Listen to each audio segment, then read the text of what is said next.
1960s, when there was a regime of fear in the South and Jim Crow apartheid through large parts of the country, it was high school students, it was college students who sat in at the lunch counters and desegregated America.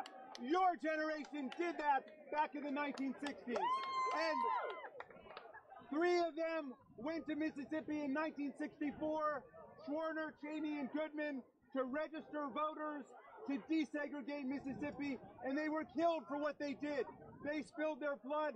You are marching in the spirit of Schwerner, Cheney, and Goodman and the civil rights movement that changed America. You are doing the same thing today. You are doing the same thing. Let's walk on down. All right, that's again Jamie Raskin, who's a member of Congress from the 8th Congressional District of Maryland. That's Bethesda, Rockville, and all that. Let's talk to a couple more kids.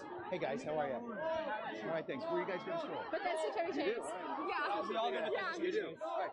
Why'd you come out today? I know your principal kind of encouraged you guys to do something at another time more organized, but what was your thinking today? It's too important to just sit back. We can't just, obviously we appreciate school and we're so lucky to have an education, but sometimes that's why we came out here. We've been taught to stand up for our beliefs, and how are we supposed to stand up for our beliefs if we don't speak them? Yeah, it's not as powerful if we were to just stay in school and do a school organized one. And I think this really shows that we may not have the right to vote, but at least we can do something. And likewise, did you have this discussion with your folks last night? Yes, I did, and they seem to be in support of it. Like, there's no power in just going towards a school-sanctioned event, because the whole idea is that we're students and we're standing up for ourselves. And if the school sanctions the event, that would be nice because we wouldn't miss any school, but also it wouldn't have the same power. And this is such a pressing issue, and I think everybody here has been really scared in the past couple of weeks, especially, and even beyond that. It's not fair to the students. We came to school to learn. We didn't come to school to be scared for our lives. I think the serious thing for all of us is that what happened in Florida isn't the first time this has happened. It's happened in churches, it's happened at concerts, it's happened in elementary schools, high schools, and if nothing's done now, then when is this going to stop? And how many more lives are going to be lost? Let's also look at, if you saw Australia's mass shooting in 1999, they took back all the guns, and they have had none of those issues. That we've had 18 shootings at high schools just in 2018 alone, which just sickens us, and it's not going to change unless we do something. My kids are at Westland, and I tell them, I'm more concerned about them getting hit by a car crossing Wisconsin Avenue to go to Harris Teeter or whatever. And they're like, no, we're scared at school. Is that a real fear? One of them is that when you get hit by a car, it's kind of a freak accident. You can look, opposite way. When you get hit by a car, look, there's a way to prepare for that and be careful, but something like a school shooting, there's really no way to know. People strike out of nowhere, and with the way that mental health is handled in this country, it's impossible to stop it before it starts. And in addition, I feel like all of my friends, anytime we walk into a room, we look, hey, where would be the safest place if something happened? And that's not fair. That's not something that we should have to be scared of every day. But you do. Yeah, we do. I know that in our school that there's definitely, of late recently, I've definitely felt a lot more fear walking in the morning. Even big events like this, any sort of open space, it's terrifying. You don't know what's going to happen. And the thing is that there are measures that can be taken to prevent these kind of events from happening. Congress has the power to do that, and something needs to be done because this can't continue. The fact that a lot of people are saying that it appears that our leadership is more interested in, the campaign contributions they get from the NRA than the lives of children. What do you say to them when some people think that's where their frame of mind is coming from? They're elected to protect us. That's their job. They are serving us. They're representing us. They need to take these events that are happening. They need to take the history of these events occurring and make a change, because it's not going to stop unless something is done. Their Second Amendment rights should not be more important than our lives. That's just not okay. Can I get your names? Anna O'Keefe. Spell it for me, Anna. ANNAO'Keefe. James McGreevy. James, spell your last name. JONCGREIVY. JOHN? No, J-O-N-S. James. I'm sorry. James, thank you. I knew how to spell that. Malaika, M-A-L-A-I-K-A, B-H-A-Y-A-N-A. Isabella Chavarria, ECHABARRIN. What year are you guys? All junior. All juniors. And can I say something about your comparison to a car? Because I've heard that said a lot of times. Your comparison, like, That's what my kid. That's what we as the parents. yeah. Well, there's a lot of people that go, oh, guns aren't like such an issue. There are much more pressing issues in the country. The issue is that, for the example of a car, nobody disagrees that cars are incredibly dangerous and can kill people. But there are people in the country who are saying this isn't an issue. We don't need to take away guns. It's not the guns' fault. It's the people who use them's fault. Like, yes, it is the people who use them fault, but there are people in the country who are saying that guns aren't an issue when they're clearly killing so many people. You can't pretend that they're not an issue. My favorite statistic is since 1968, more people have died from gun violence in the United States than all American wars fought, which is just, you think of so many people who have died in all of the wars fought, and the fact that more people have done from domestic gun violence in our own country, and that we have the power to stop that, why haven't? And you can pretty clearly see in states that have, implemented even any type of gun control that, like, their rates of gun violence have dropped. And, it's just not enough to do it on a state level. We need to start doing it on a federal level, because the problem is that people can bring guns across the borders, and there's so many things that aren't being accounted for, and it's dangerous. I mean, a 17-year-old shouldn't be able to get a gun. Things can change. If the proper measures are taken, then things like this won't happen in the future. And to me, the fact that something like Florida could happen in my community, that possibility is really frightening. And I don't want anyone to go through what happened there, any other area that had a mass shooting. You guys are great. BCC juniors. Tell your mom I said hi.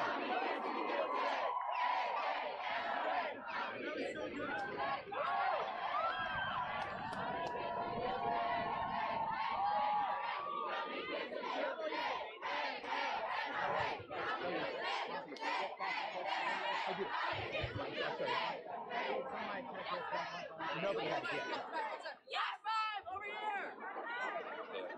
Don't look at the picture. I was having fun that day. Thank you.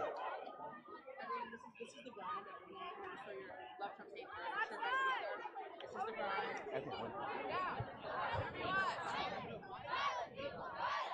Silence equals violence. Silence equals violence. Silence equals violence. Silence equals violence. Silence equals violence. Again, guys, we're standing in the east front of the U.S. Capitol. These are students from Montgomery County. You just heard from 5 juniors, 4 juniors from Bethesda Chevy Chase. They are here, Capitol Police keeping them at a bit of a distance from the Capitol. They're not going to be able to march these steps. We also heard from Jamie Raskin, who's their congressman, District 8, Maryland member of Congress, a Democrat. Just replaced Chris Van Hollen. So these are, again, students from Richard Montgomery, Bethesda Chevy Chase, Einstein, Montgomery Blair. I'll talk to some of these other kids in a minute here, but just let you see this.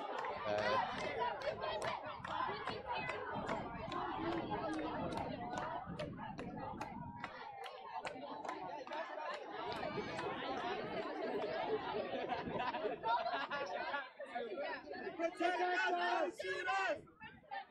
Don't shoot us! Protect us, don't shoot us! Don't shoot us! Protect us, don't shoot us! Don't shoot us! Protect us, don't shoot us! Protect us, don't shoot us! Don't shoot us! Protect us, don't shoot us! Protect us, don't shoot us! Protect us, don't shoot us!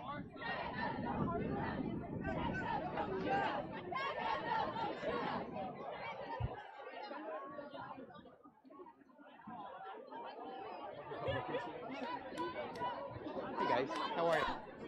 How you doing? Talk to you real quick. What school do you go to? Montgomery County, Blair. Montgomery Blair? Yeah. Tell me about this.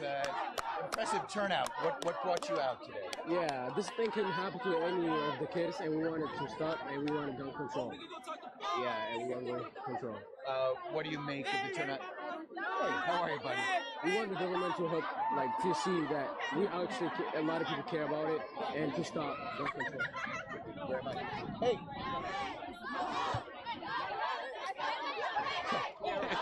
How are you, bro? Hi. How you doing? Good. Where do you go to school? I go to Einstein. You do. Tell me roughly how many of the kids from your school came out. What do you make it? I mean, have you seen kids from BCC, Richard Montgomery, Blair? A lot of people came out today, and it was like around like at least like 130 people from our school came out today, and that's just like from what I saw. Did the school administration say anything like don't go? I know at BCC they said they wanted to organize something away from a school day, but what was the reaction there at school? Our principal made an announcement saying that they were doing something at the school to protest and safety, but they really didn't want us to come out. But we had to come out, you know, show the support. We have to show that we really care about this. What's in your heart? What is it? What message are you trying to get across? My message is just, you know, we should be able to go to school in a safe environment, not worrying about having to worry about being shot or anything like that. Being in a safe environment, but the school's always promised, and that's not promised. Do you think the people who write the laws here have some say in that, have some power to do something about it? I believe that they do have some power in there, and I really do think that they can do something about it. Yeah, we want gun control. Yeah, and we don't want to be scared to go to school and being scared to get shot, because that happened to Florida. So we don't want to be worrying about not going to school. We want to go to a safe environment, and we want gun control. What is your name? Barnard. Can you spell it for me? M-U-B-A-R-E-K. And your last name? Y-I-M-E-R. And again, you're at Montgomery Blair? Yep. What year? 2020. 2020. Okay, so that's in 10th grade? Yeah, 10th grade. Sorry, I got to do the math. It's been a long time since school. What is your name? My name is Tyler Davis. And what year are you? I'm a sophomore. At Einstein? At Einstein, yes. All right, thanks, guys. Good luck to you, all right? Hello, Twin. How are you? You guys are watching our coverage here at Fox 5 DC. We're inside the newsroom watching along with you. These are protests going on right now. Currently here in DC, this is outside the Capitol where some Montgomery County, Maryland public school students have taken to the streets to march to the Capitol, and our intrepid reporter Bob Barnard is down there talking to some people, getting their insight as to why they're down there today to protest for gun reform. You can see these are high school students, these are young kids with signs, lots of them coming out in droves, having a lot to say to Bob, so we're going to try to listen into some of his interviews. Meanwhile, guns continue to be a problem. We're actually just getting some reports of some gunfire in Prince George's County, where sources have confirmed that an officer has been shot. That's Prince George's County, Maryland. Multiple different crime scenes. We're still kind of getting everything situated with that, and we'll hopefully have some chopper video up for you in a little bit. But apparently there was a massive police response there in Prince George's after this shooting. Sources again confirming that one officer has been shot in Maryland. But meanwhile, these protests continue. I know that 4+ high schools in Maryland are planning on walking from high school, walking out of school today down to the Capitol to protest. You can see a lot of kids already there. Let's listen in. Introduce someone to you who's been fighting against the NRA and is a strong advocate for preventing gun violence, particularly in Maryland. Jen Poliukonis is here to speak to us, and I'd like you to give a warm welcome to her.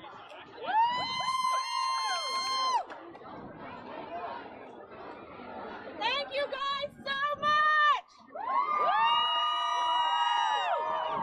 I'm with Marylanders for gun violence! I'm from Marylanders to prevent gun violence! And we are here to raise up your voices! And thank you for showing up! I want to apologize that my generation has not fixed this for you! I want to apologize that you are not safe in your own schools! I want to apologize that you need to come out here when you should be in school learning and have to be here in D.C. I want to apologize for this Congress who prioritizes gun manufacturers over your safety and health. I want to apologize for the fact that they are prioritizing the NRA and money, blood money, over your safety. You do not have to be here today. The people in this building should have taken care of this problem. The leaders of our country should have prioritized your safety, and they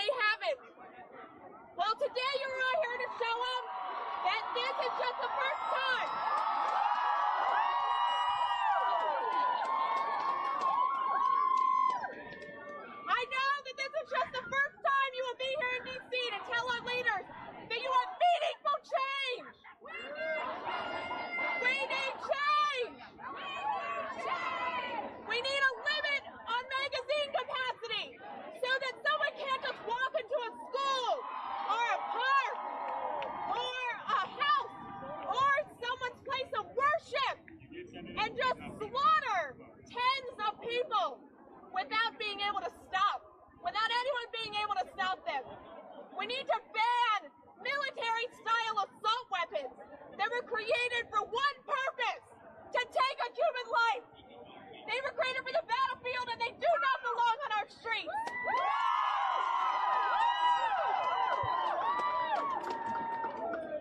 We are going to get universal background checks to make sure that no one should not have a gun. What's up, and guys? it's too dangerous to have a gun. You get one.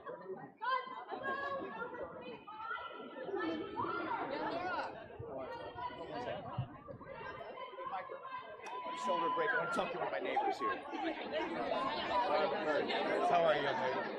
Tell me about the thinking behind coming out today. I know I saw the letter. Another friend sent us the letter from the principal saying they'd rather you guys stay in class and do something when they want you to do it. What's your thought? Well, I think protesting is never easy. It's never easy to stand up against your oppressor, but when kids are dying, we have to stand up. When Congress isn't listening, we need to make our voices heard. You got a bunch of kids. I mean, I've seen a bunch. Any idea, did you all come down on the metro together? Yeah, we all came down together. So this was organized, like, hey, let's leave school at a certain time. And Yep.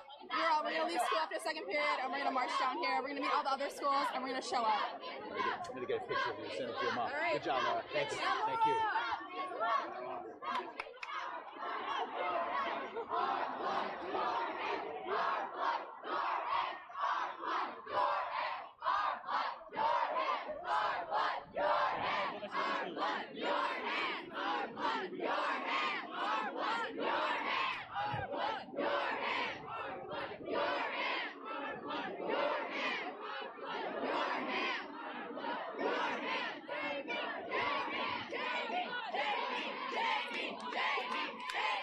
All right, we're putting the camera down just for a minute here, guys. It's all being handheld, so a little low-level shot here of the crowd, just giving them a minute. Again, Jamie Raskin, who we've interviewed and heard from before, just working his way down the line to talk to these students. We've already heard him. We'll just kind of take it in. We've interviewed a bunch of these kids from different schools. We'll just kind of let you kind of feel this. And there's more coming here. Mike, show to the left here. There's more kids just coming. I mean, there's coming all from the metro. You'll see here, there's a bunch just showing up. I mean, some of them left school around 9:30 this morning, got down to Union Station around 10:30, and they made their way here. But still more showing up. You see the kids here, and off to the left, the security's telling them where they can go. This is Capitol Police. And then Mike, you got a couple right over here. Am I next? A little girl, a young lady with Am I Next?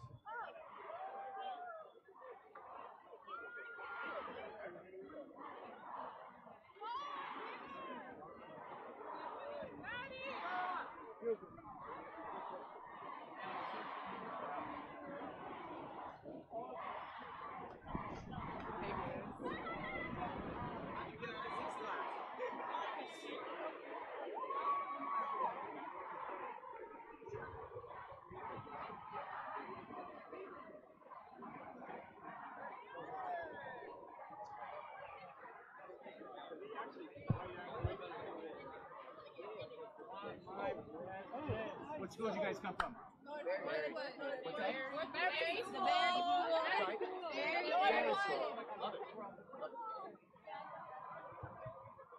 From the Berry School, which is a private school. The Berry School. So a bunch more showing up here. And again, it's weird. Capitol Police are asking to see our press credentials, even though we've got a camera and a microphone, but it's fine.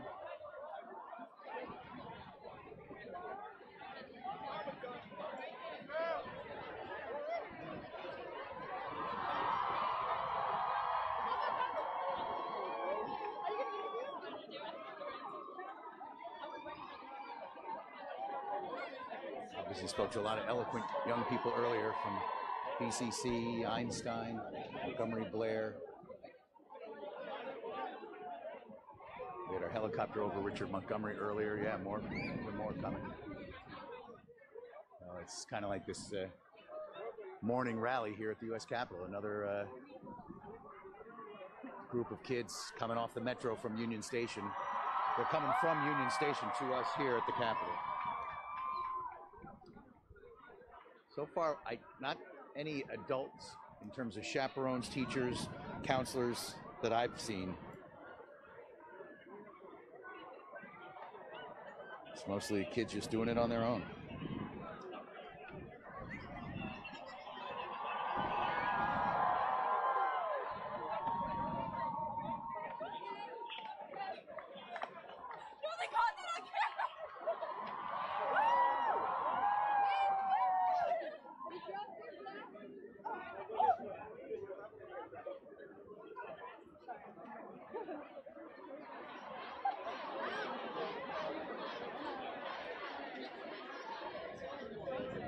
Several hundred kids here at the U.S. Capitol. They have heard from their actual representative in Congress, Jamie Raskin, on the House side. None of the U.S. senators, Ben Cardin or Chris Van Hollen, yet. We'll keep an eye out and see if they come out. But they have heard from their member of Congress, represents them. Just kind of taking it all in.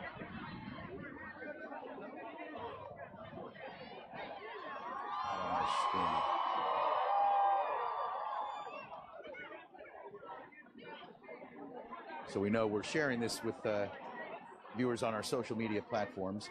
And again, we've been interviewing kids. You might know it can be hard sometimes to hear people because we have two microphones open on our camera so we can take in the sounds of what's going on here, and then the microphone I'm speaking into to interview the young people. And when the two are combined, it's sometimes difficult to make them out. But you know, any of this that'll be used later on today on our newscast, you'll be able to hear it cleanly. But we've been doing our best to talk to these kids, just so. And the police are keeping us away from any closer. Get what? Oh, your press pass? Yeah, I did. I saw it. Yeah, I saw him.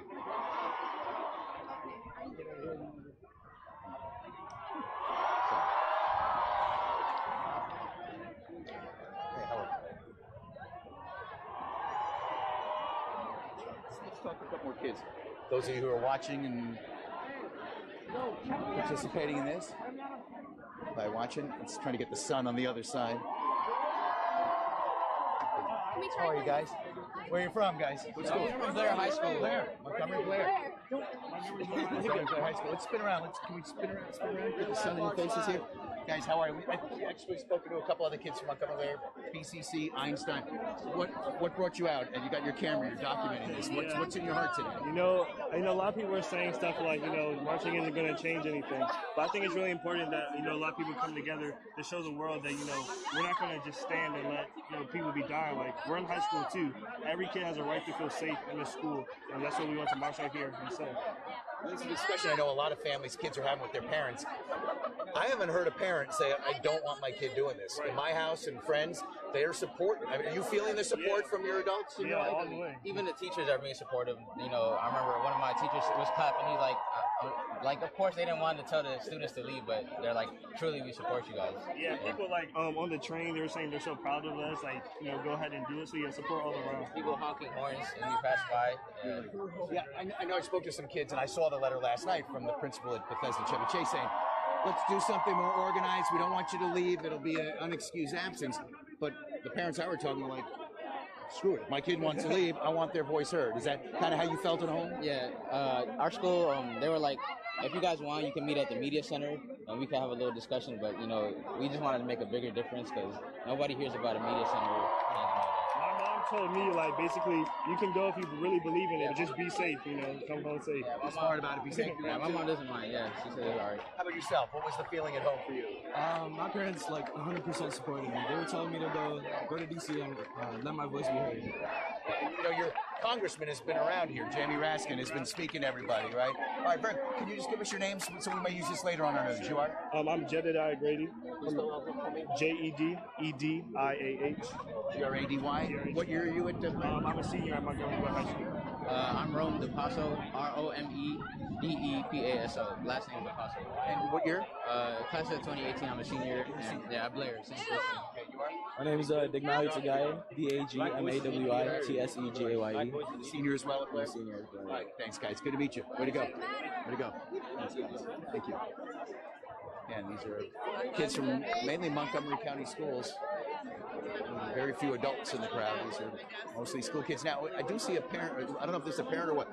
My child is. Let me go talk to this lady over here. I feel like Mr. Rogers. Michael, come with me. Come with me into my neighborhood. Let's talk. Hey there. How are you? Hi, fine. Drawn to you. I see a lot of kids, not many adults, but I'm hearing from the kids, and even in my home, the adults are supporting what these kids are doing. You're obviously here as well. Tell me about that. Yes, I'm here because I very much think that the time has come for sane gun laws, and children are being threatened across the country. I'm from Maryland, and just yesterday just a couple days ago in Maryland, we had someone in Clarksburg show up at a school with loaded gun, and it's enough. And I think it says it all here that children are worth more than all of the guns in the world. One child is worth more than all the guns. And we need to protect children and not guns. Were you coming here anyway, or had you heard about the students coming here today? I had heard of students coming here today. So I care a lot about the students and their lives, and I wanted to come here and support them in any way I could. Are you affiliated with the schools or anything? I do have a daughter at Blair, and she's one of the students who's here, but I didn't come with her. And so I'm here with my friend Emery. But you obviously support her speaking out and being here. Absolutely support her being here. I think a lot of families have had this discussion. I know some personally were saying, you know, it could be an unexcused absence, but if it's in your heart, if you're compelled to do it, do it. Is that kind of how your advice to her? My advice to her was to go with her conscience, and if she wanted to take the day off, she could. She's a very serious student, so she thought long and hard about it, and she decided that she wanted to. But I said it's totally your decision, and I'm not going to say you need to go or you want, make the decision for you. And she made the decision on her own. And tell me, when you see that, when these things happen, when you were watching the news last week and you see the kids running out of school, running for their lives, and you hear the numbers eventually, 17 kids killed in a school, Anytown, USA, it happened to be Parkland, Florida. When you have a child in a public high school, in this case here in Maryland, what are your thoughts? My thoughts are that it could happen to any of us, anytime, anywhere. It can happen in schools. We've seen it happen to our most vulnerable in nursery schools. We've seen it happen in many, many high schools across the country. We've seen it now happen in places of worship. We've seen it happen in places where people go to eat and congregate. So it can happen anywhere. And I have friends around the world because I work in the international realm. And my friends around the world feel much less safe in the United States than they do in many other countries. And I just think it's time that we wake up and make our country safe for everyone. And what do you tell last question I have, what do you tell your daughter in terms of whether you believe realistically her voice will be heard, that they'll hear her and maybe do something, the leaders, the lawmakers behind us? Yeah. Well, I haven't specifically spoken to her about whether her voice will be heard. Do you think it will? I mean, what do you think? I think that it's very important for voices to be expressed, and that for young people to express their voices is extremely important. And I do know that their congressman, Jamie Raskin, is going to be speaking to them, and I know he will be listening to them, and I know he will be trying to get others on the Hill to listen. So they have the ear of their congressman, who will be here in just a few minutes to speak with them. He's been here. We've interviewed him. He's been at the front with a bullhorn and using his loud voice. Yeah, okay. He has been here and he's been speaking with them. And has he left? I don't know. I would whip around if you can. He's probably still here. I mean, he was speaking passionately. Your name is, ma'am? Laura. L-A-U-R-A? L-A-U-R-A. Henderson. Henderson? Mm-hmm. And your child is at which school? Is at Blair. At Montgomery Blair. Thank you, guys. Nice to meet you. Thank you. Nice talking to you. We're a local Fox 5. So it might be on? Yeah, it might be on this afternoon at 5. We're actually live right now through our Facebook and YouTube pages and on our streaming. So we've been documenting our pleasure, but it may be used later on as well. Thank you, guys. And who's this? Jenny. Ginny. Hello. Awesome. Thank you, guys. Thank you, Laura. All right, so that's a parent. You've heard from the parent of one of these kids. Yeah, we're going to give you a wide shot of the Capitol here. Bear with us, giving Mike Rickard his shoulder a little break. We're just going to, give you a wide shot, let his blood flow through his shoulder. And again, this is here at the U.S. Capitol. It's right now, according to my watch, 11:26 in the morning on Wednesday, and these are students from Montgomery County public and private schools, one parent, their congressman. I see Jamie Raskin right there, and they are expressing their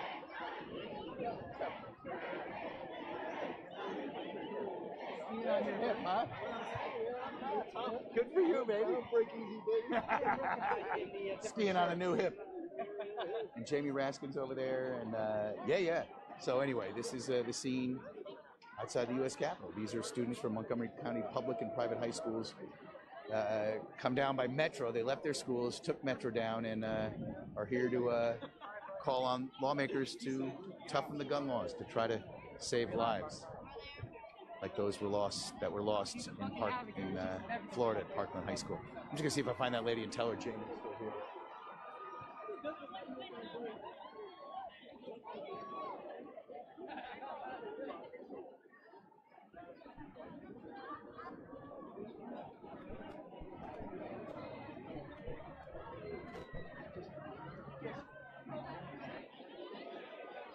Yeah, really tough though.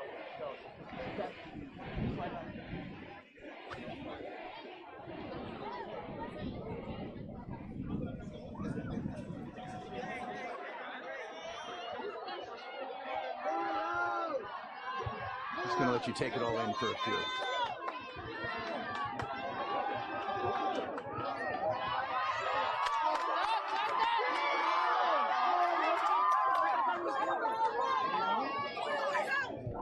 These kids say they're now going to the White House. Okay, well, they're all going to the White House. So now, they say they're going to the White House now. Okay. Just stay here. I don't know that we're going to walk all that way with them. Maybe I'll get Fitz to go there. Protect us! Don't shoot us! Protect us! Don't shoot us!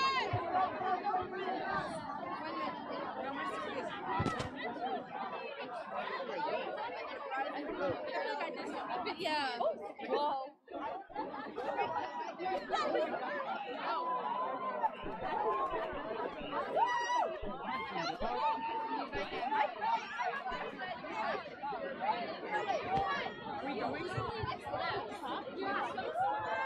Kids say they're now going to. Hey, Kenny, have fun. Good luck, you guys. Hey, these guys now are saying they're going to the White House. It's a long ass walk.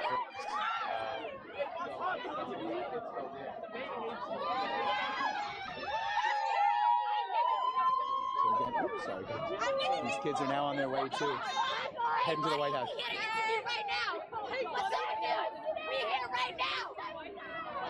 Yeah, do that, okay? Thank you. Thanks, bye. Right, we're gonna have another crew going to the White House here eventually. That's where these guys are going.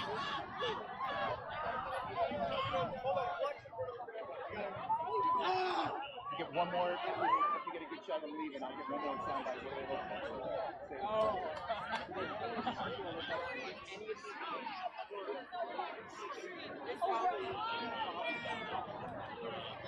He's not even here.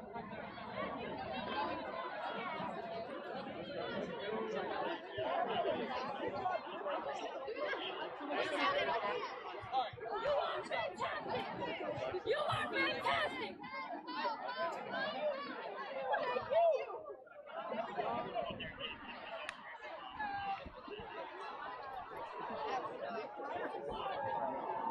We are marching to the White House.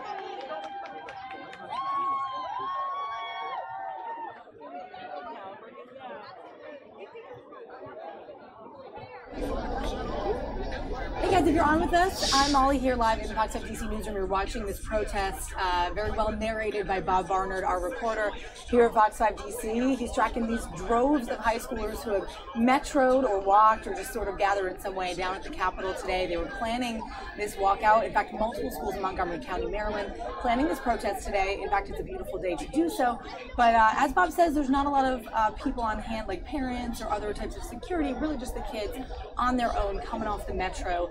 This is in Washington, D.C. Now, some of you guys were mentioning they're also doing this in Florida today. We are going to be trying to bring in as much coverage as we can, as we noted yesterday. Students from Parkland High School itself, or Douglas High School rather, in Parkland, were taking buses down to Tallahassee, Florida to meet at the Capitol Dome there in Florida to talk about gun reform as well. So lots of students in protest today. We're going to bring you multiple shots as much as we can.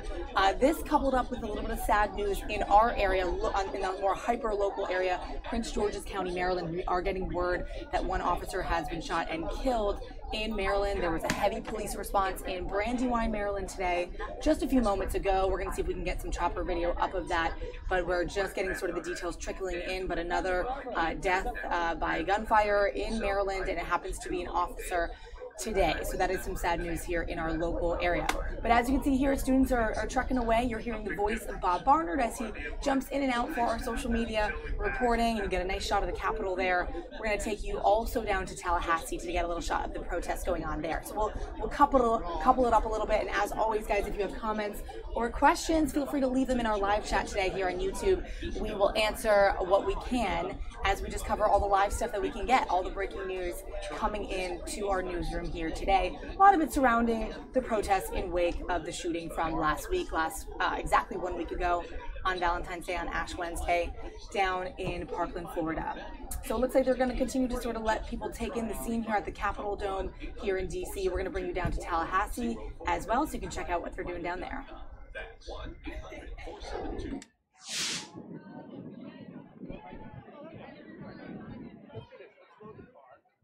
Maybe go by Old Epic Grill and chill, and we can see what's happening as they get closer and make sure everything's there. Good job. They're going to send him to the White House. Yeah, he probably instead of coming all the way here. Yeah, I told them that. They're leaving, so go there.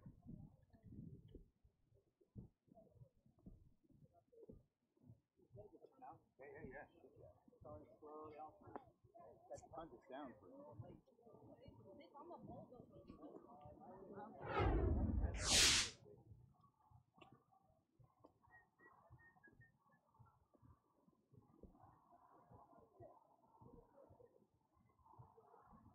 Rich Murphy, who's he working for? Tyler's old place? People go out to CC. Yeah, I think Wayne Washington's still there. Oh, yeah. He was there for a while. They took a whole slew of people, didn't they? Yeah.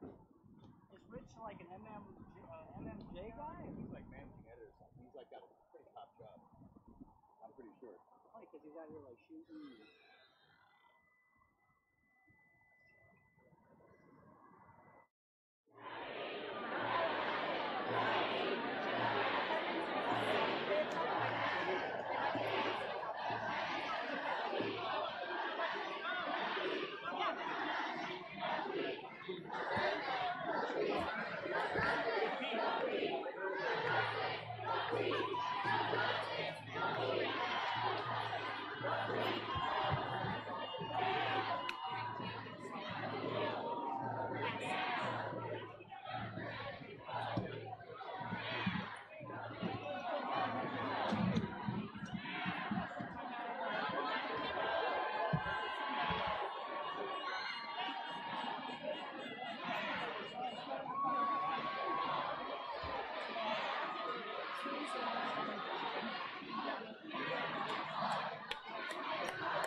Maybe it's not. I was told they're in blue.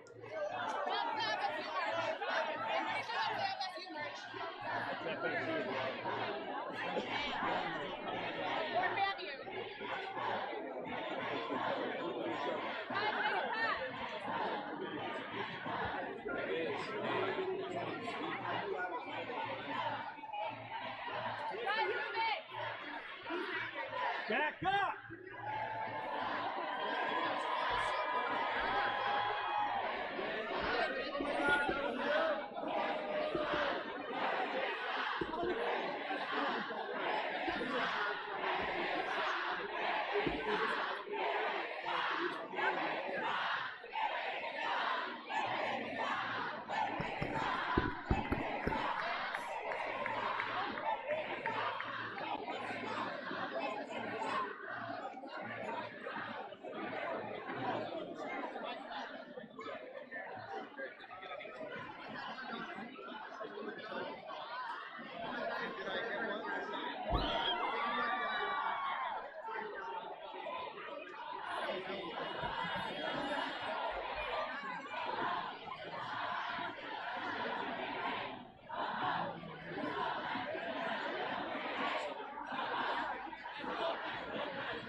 Hey guys, left corner of your screen are students from Florida A&M and FSU, Florida State University, who have marched down to the Capitol in Tallahassee in protest for gun reform today. On the right corner of your screen, you can see sort of a still what it looks to be in the car shot from our reporter Bob Barnard, who I believe is down on the way to the White House, where some of the students here in D.C. have said that they are marching to next to make their statement, to talk about changing things in their school, in other schools, in high schools across the country for gun reform. So these are a couple of the videos that we're taking in right now. This is all live, raw, unedited video, so you're going to see what you get, and feel free to let us know what you think in the live chat. Let me know if you have any questions or comments. We're going to try to take in anything live that comes our way. Quick mention also of today in breaking news, as you probably have read already, evangelist Billy Graham has died at the age of 99. We're going to have a little more on that story and on his life later on in the stream. But for now, take this all in here. We're going to bring up some of these full picture, full wide shot, and let you take in the scene here for these protests.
She can raise it, it can go up.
All right, guys, let's step away from these protests for just a little bit. I know some of you guys were asking for more of the protests in D.C. We're looking at a camera shot right now that is on a trek from the Capitol Dome to the White House for more students who are protesting at the White House. So we'll have to see kind of what comes up from that. Unfortunately, no video coming in right now. But there is a live shot in Charlotte, North Carolina, outside the Billy Graham Library. Let's check in with our sister station reporter who's giving a live shot back to her station about Billy Graham's death today. He died at the age of 99. Let's see what she has to say. This morning she turned to me and said that she had chills standing at this place. Another Charlotte native said he's been here many times but wanted to come back on the day of Billy Graham's passing. We are hoping to hear more information about his funeral later on today.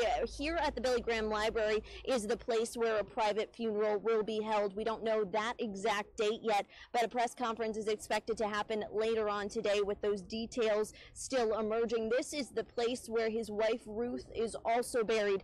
Again, Reverend Billy Graham dying at his home just before 8 o'clock this morning. This place filling up with more life as people are coming to pay their respects. Now, I did also speak with several people who work at the library here. They tell me they are busy making the preparations. They say that a top concern for all the visitors coming in is parking. It is very limited on the campus right here, so they are trying to plan out more parking spaces right now. They do hope to have off-campus parking and shuttle people in on buses. One man who works here also told me that they are cutting down some trees today just to make room for more visitors coming in, and again, parking being a top concern. So as the day goes on, we are expecting to hear more about funeral preparations for Reverend Billy Graham. I'm live at the Billy Graham Library. Lauren Dugan, Fox 46 Charlotte.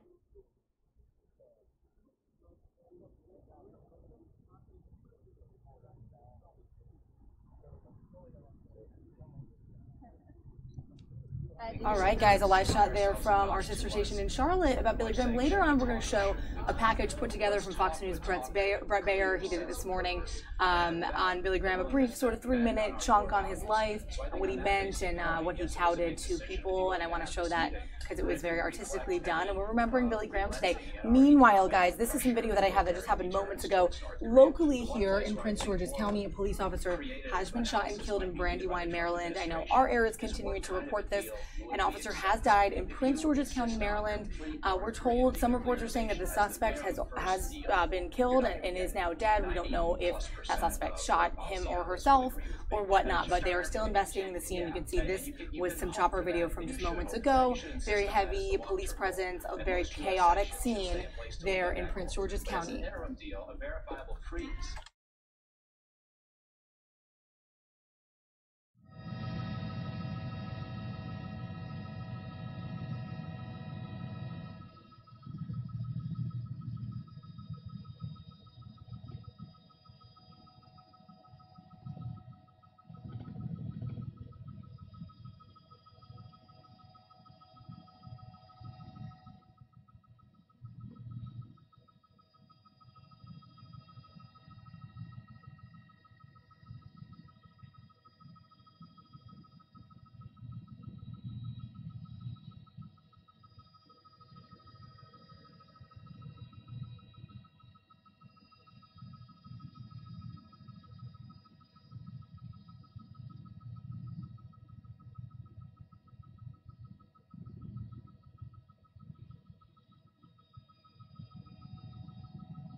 Welcome to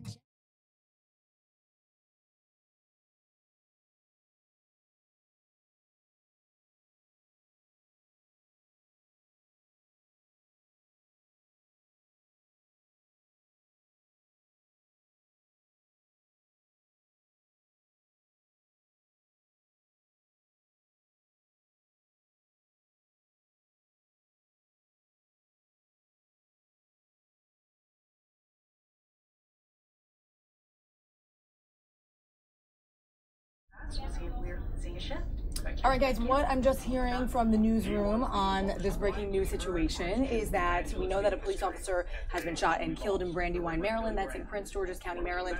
Apparently, police officers were arriving at a house to serve a search warrant, and the suspect who eventually shot and killed this cop was there in the area in some way at this search warrant giving. Then they led police on a chase. The suspect was involved in this chase, and eventually the police officer was shot and killed. The suspect has also been shot. We are unaware of the condition of the suspect right now or who did the shooting, if it was himself, if it was accidental, if it was another cop. But we do know that a police officer, unfortunately, has been killed by gunfire in Maryland in Prince George's County. So again, that chopper video that we were showing you was from just moments ago. Unfortunately, nothing live right now coming in to our newsroom. We'll update you when we have more information on this, but very sad scene there in Maryland. Another cop who has been shot. He has died after this shooting. Sources have confirmed that.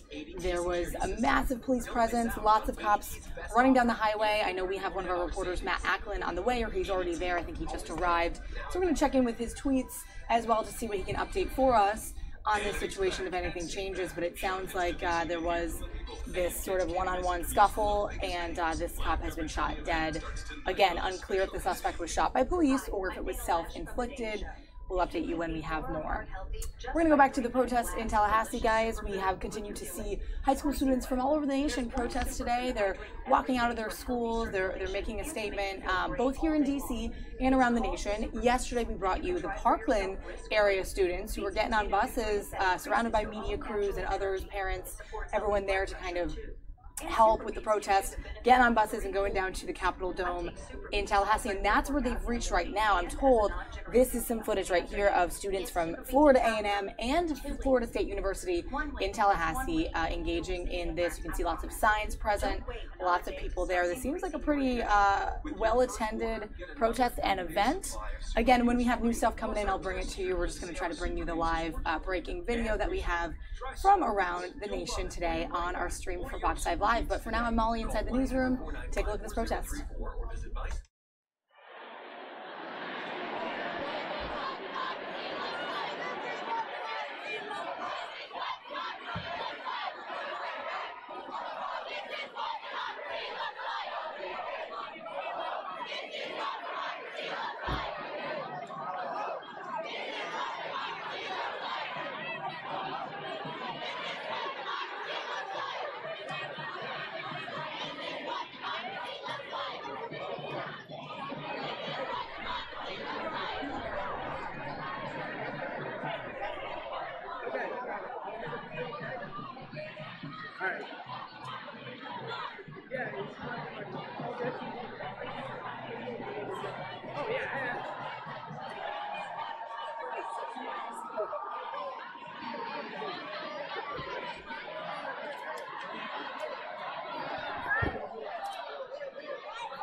Testing.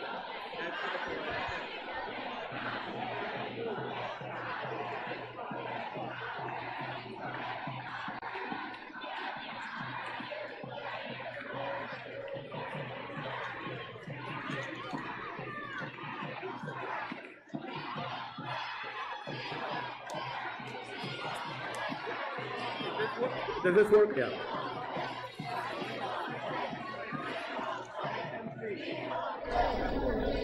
All right, guys, you're continuing to watch this protest in Florida. Hopefully we do have a little sound, possibly on some of the speeches or ceremony regarding this, if that comes up, just to give you a little content. Meanwhile, we're continuing to track. We have some live video coming in from Charlotte, North Carolina, outside both the Billy Graham Library and the church where Billy Graham is laid to rest, or will be laid to rest, following his death today at the age of 99. It happened earlier this morning.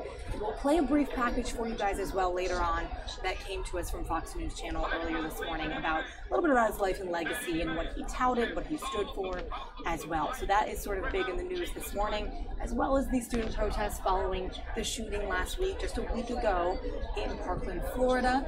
Also, later today, President Trump is slated to meet with some students. He's hosting a listening session with some high school students at the White House, and some teachers actually at the White House later in the afternoon. I'm told we'll be taking that to our Facebook page as well, so if you follow us at Fox 5 DC, we'll make sure we try to stream that if it does come in as planned, as usual. And then we continue to look at this unfortunate cop shooting in Brandywine, Maryland, Prince George's County, where unfortunately one police officer has been shot and killed by a suspect. Further details, not too much known right now. We do know that the suspect, him or herself, has been shot. We don't know the condition of that suspect or if the gunshot was self-inflicted. So a lot of details still coming in, unfortunately, about that case. Meanwhile, this video right here, lots of people showing up at the Tallahassee Capitol building in protest for gun reform. We're going to show you a little snippet, too, of Vice President Pence at the second meeting of the National Space Council at the Kennedy Space Center in Cape Canaveral, Florida. That's later today. We're going to play out some of that from this morning. So stay tuned for that, guys.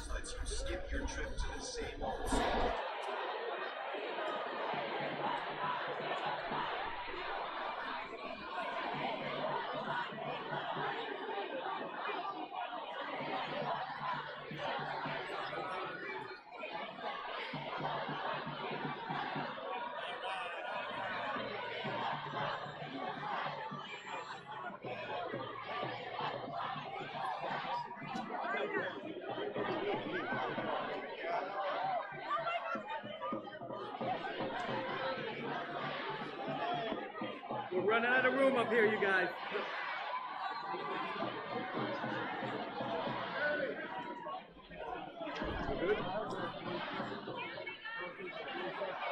Okay, can we have everybody's attention, please? Put the signs down, please.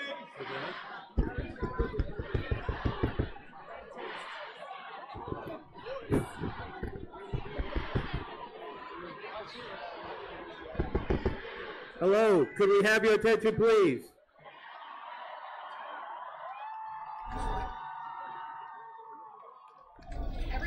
Meanwhile, guys, you can see our reporter, Tisha Lewis, there on the right corner of your screen there in the orange. She's setting up for a live shot outside or in that staging area where the police officer has been shot and killed. So we're going to hear from her in just a moment. She'll be feeding that back to our station. So we'll listen to her and give you a little more information about that scene. Try to bring sense to a tragedy and hope that from tragedy can come triumph.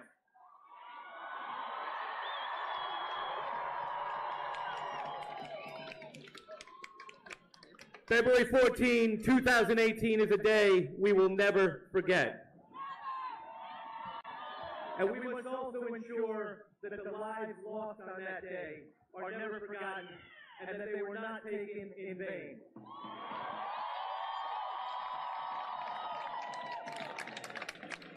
Today is about recognizing the power of our youth, the voice that the students have brought to this issue, and demanding action from a legislature that has refused to act for far too long.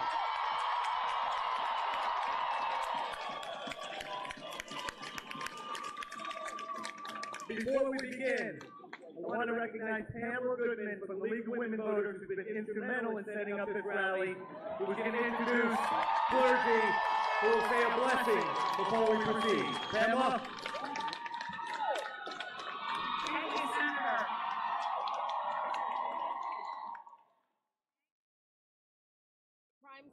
Cape.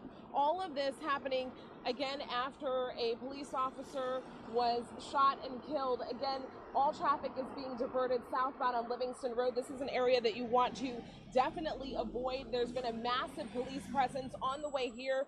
I counted at least half a dozen police cars passing us, Prince George's County police cruisers passing us. And if you take a look down Old Fort Road West, this is where Old Fort and Oxon Hill meet. If you take a look down this street, it's by a shopping plaza. You can see that there are several dozen police cars in this area. Again, you want to avoid this intersection. This is apparently where it all ended. We're still working to get more details, but what I can tell you is that Police Chief Hawinski did just tweet out just moments ago a message asking for patience and also asking for respect, saying that right now the department's sole focus and sole priority is the officer's family. Back to you.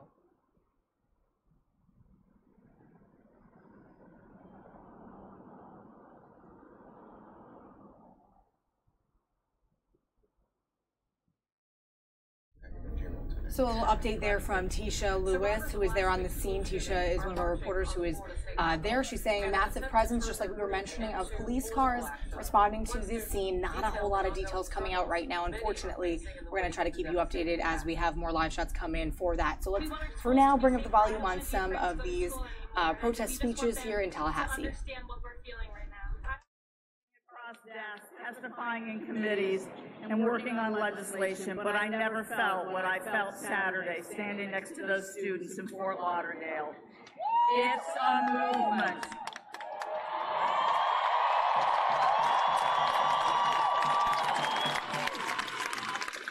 The League of Women Voters pledged that day to stand alongside you, supporting you. We are the adults. I'm sorry.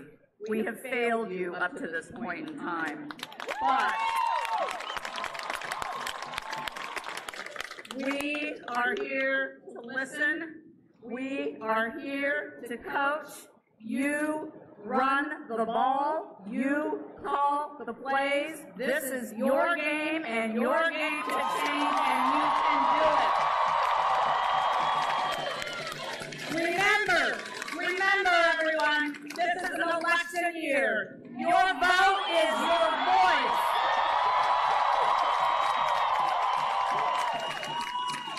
Your vote is your voice. Do it for Florida's future, but more importantly, do it for our children's future. With that,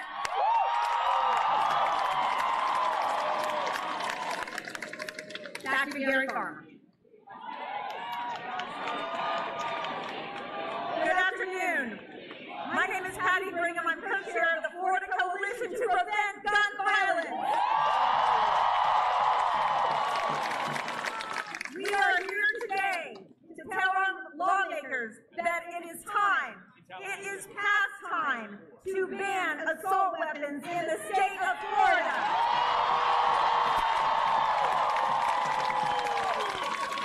We are here to listen to you, to listen to the students of Marjorie Stoneman Douglas, who have traveled hundreds of miles.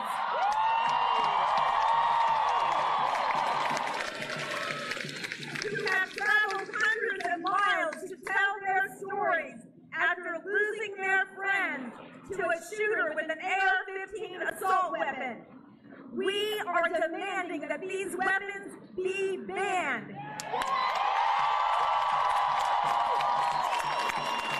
Parkland, Pulse, Charleston, Sandy Hook, the list goes on. Enough! Enough! It is past time to ban assault weapons.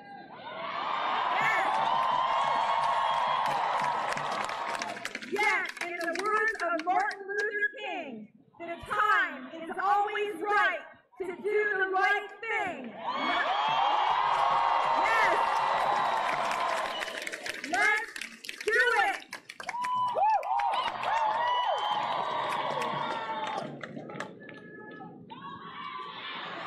Okay.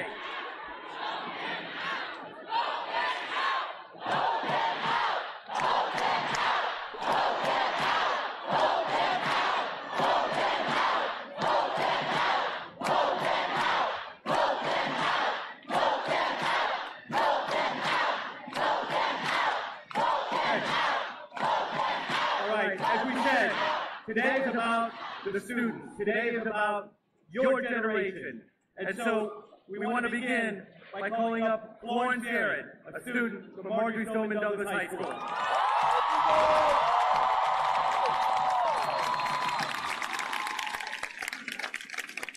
30 years ago, my parents left a war-stricken Lebanon in order to give me a better future. By the time they had graduated, they lost almost 10% of their classmates that they began high school with. In America, they thought they could keep us safe. 5 years ago, I heard about the Sandy Hook shooting. I cut out paper snowflakes to send to the school, but I never imagined that this could happen to me. Exactly 1 week ago, my school was viciously attacked. 17 of my classmates, friends, and teachers died. No longer can I walk the halls I walked millions of times before without fear and sadness. No longer can I walk the halls without hearing the gunshots. No longer can I walk the halls without imagining bloodstains and dead bodies, all because of the damage that a single AR-15 rifle caused. Now, I'm 17 years old. I'm not old enough to buy a gun or consume alcohol, and I'm barely old enough to drive. But I value the education I received. Quickly, guys, I'm going to cut in and show you some more video of students protesting around the nation. We now have some video coming in from Broward and Miami-Dade counties in Florida. You can see these aerials, actually. I'm going to take them full screen briefly here to show you. Check it out. This is also in Florida. Lots of signs. I think these aerials are kind of sort of a better wide shot to kind of see how many people are really there. But like I said, as soon as we get video in, we want to show you what's happening around the country so you can tune in wherever you are. Maybe you're in international space, or maybe you're in our country or on a different time zone, but we're here in Washington, D.C. watching all of this with you. We did have some footage earlier of D.C. protests, students walking out of high schools here in the DMV area, as we call it, D.C., Maryland, Virginia, to the Capitol. If we have any more of that, we'll make sure we get that to you as well. But take a live look here, a little aerial view of students. They're sitting on the edge of the road, looks like with lots of signs. Looks to be quite organized, possibly teachers and parents and maybe even some security there in Broward and Miami-Dade counties coming together. Now the speeches and everything that we're hearing are at the Capitol, Tallahassee, so we're going to check back in there. I'll bring you both of these in a dual screen for you to check out. Postulate things as though they're experts, and that's when it gets incredibly dangerous. As many people as possible. The AR-15. The AR-15 is not a self-defense weapon. It is rightly so called an assault weapon. Assault. Think about this word. I'm not trying to take away your Second Amendment rights, nor am I trying to eliminate all guns. But we cannot protect our guns before we protect our children.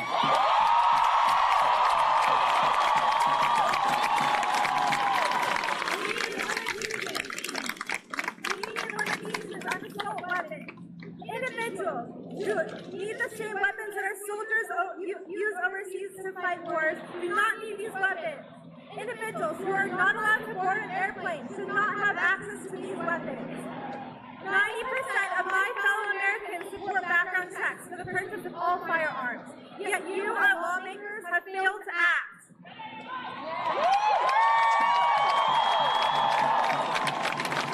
The NRA claims that limiting assault weapons won't work. Friends, this is not true. Let's look at real-world examples out there. In Australia, they banned guns in 1966, and they haven't had a single mass shooting since. Not a single mass shooting in 20 years. And in the UK, they've only had one mass shooting since their ban also in 1966 after a school shooting. In America, we've had 8 mass shootings in the first 6 weeks of this year. We hold the sad record of one mass shooting per week for the past 5 years nonstop. One mass shooting every single week. Some say that a ban on assault weapons is not the solution because people kill people, not guns. Let me tell you, if this criminal shooter had a handgun, maybe many of our friends and teachers would be alive today.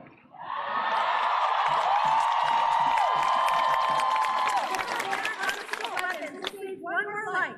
It would make a massive difference to our friends, their family, and their community. If a ban on assault weapons saved one more life, it would be worth it. Thank you.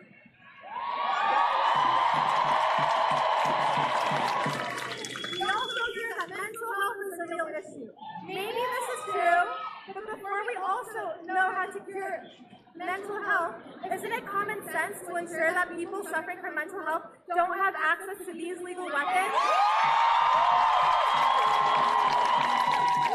Stricter background checks means that one more person would be saved. This would make a huge difference within our community. If we had stricter gun controls, we would not have lost 17 lives of our classmates, teachers, and staff members. We would not have destroyed the innocence of 3,000 high school students and damaged a whole community in Parkland and Coral Springs. If we had stricter gun control measures in Florida, 17 families would be having dinner tonight together instead of mourning for the loss of their loved one. Today, instead of returning to our studies, instead of preparing for exams, and instead of grieving for our dead classmates and teachers, we are out here advocating for change. We are out here advocating for change because of this Capitol's failure to do our primary job by keeping us safe. Some of you said it's too soon to talk about gun control. No, it is not too soon. No, this is not the wrong time. There's no better time than now to talk about gun control.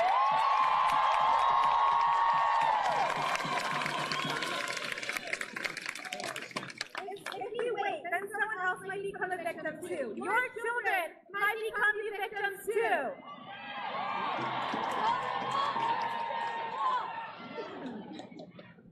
To Congress, you are directly responsible for every community that is lost due to gun violence, and you have the power to change this. And if you don't, then we will change you.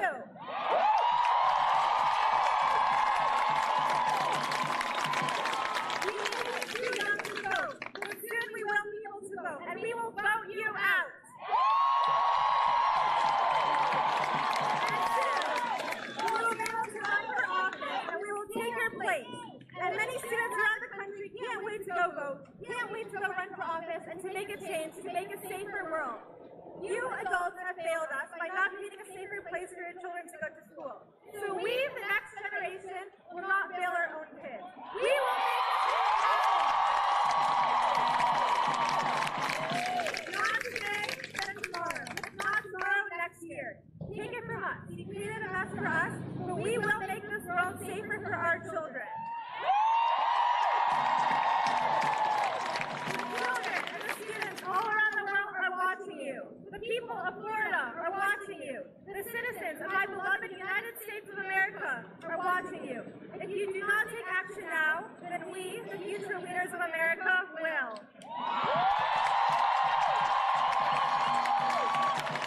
Next, I would like to announce Representative McGee, who sponsored the bill that bans assault weapons.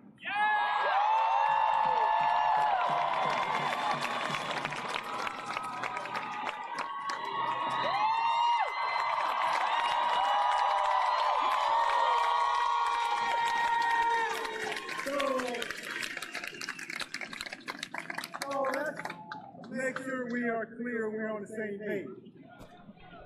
This is a movement. This is a movement because our politicians have failed us. The adults have failed you. Those who are empowered to change the way we do things have failed you. But I'm here to tell you today, Florida, and you who are part of this movement, you will not fail because this is your moment. This is the moment that you have been waiting for. You see, we all know that every leader, including yourself, you have 4 pillars that you stand upon. And that first pillar that you stand upon that brought you here today is your faith. It is your faith that moves you. That second pillar that moved all of you to come here today on these Capitol steps is the respect for your flag. That flag that binds all of us together as one nation, as one people who are looking forward to a better America.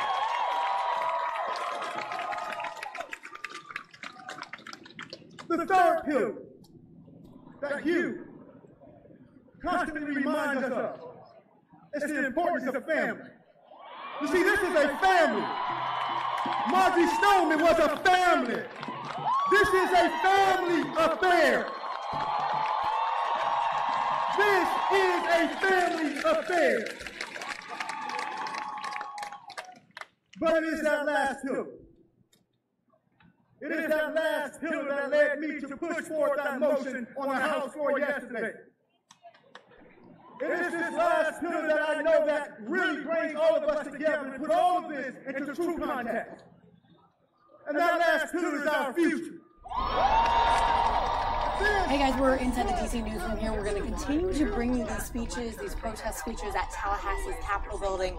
But I also want to dual kind of screen the situation that's going on in Maryland here. As you guys know, if you've been on the stream earlier, there has been a police shooting, a police-involved shooting in Prince George's County. It's Brandywine, Maryland specifically.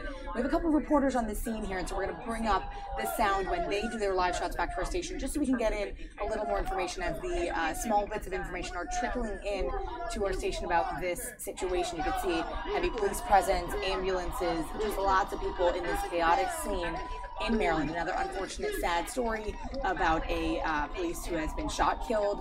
Suspect apparently led the police on a chase, and there was some sort of scuffle. The suspect also was shot in some way, but we don't have many more details on that, or even on the gender of the two people involved. So we're going to listen in when we have more. I'm going to keep these shots continually up here so you can look into everything that's coming into our station. Do not let anyone turn you around. If you cannot fly, I tell you right now. More people are coming in, and as you can see, this ambulance leaving the scene right now. As I've been telling you for a while now, there are numerous officers here along the area where it took place. We've been moved back to the street Gilmore Greens. It's about a block and a half away from the actual shooting scene. Earlier, probably about 20 minutes ago, we did see Chief Stawinski here on the scene. I noticed him hug another person here. Not sure if that was an officer or it was someone out of uniform. We also spoke to the public information officer for a moment, one of her assistants, and asked if we would get some kind of briefing, and she wasn't sure when that would take place. Walking up here is Angela Alsobrooks, public information officer. John, can you give us anything? Can you give us any information? No? He's saying, give us a second. Possibly Angela Alsobrooks will come out and talk to us in a moment. So, Steve, just to let you know, the crime scene has been moved back about another block, probably a block and a half away from where it's all happening. About 50 officers on the scene. We've also noticed fire apparatus here. The ATF arrived, 3 officers walking towards the scene. In fact, Don, if you can push in, you might be able to see the ATF officers. They're gathered together. We're not sure what their role is here, but they are on the scene. And then this armored vehicle has turned around and kind of come back into the area, into the crime scene here. Steve?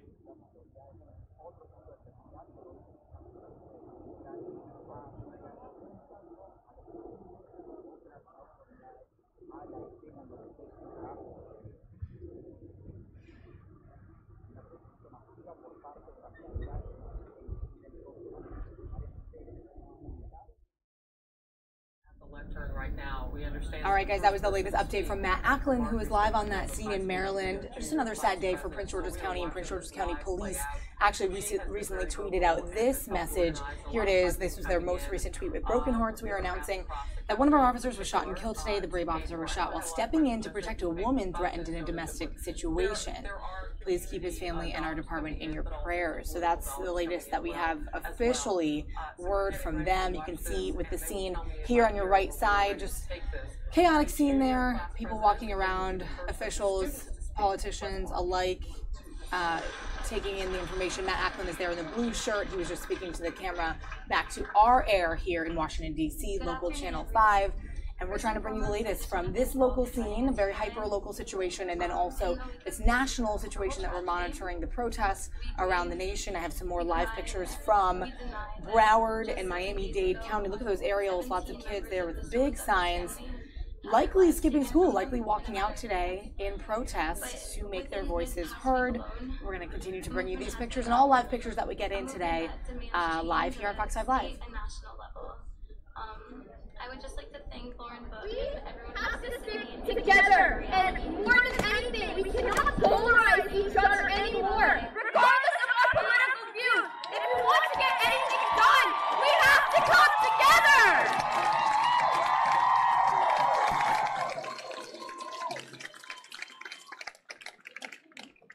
I sat hiding in a closet, fearing for my life, for my future, when all of us are that future. If we are going to protect our future, why are we not protecting our children?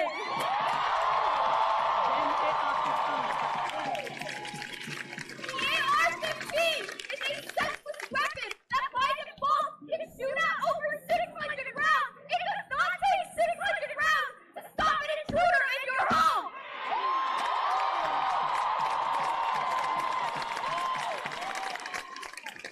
It does not take 600 rounds to shoot a deer for food. These weapons are not hunting issues. They are military weapons.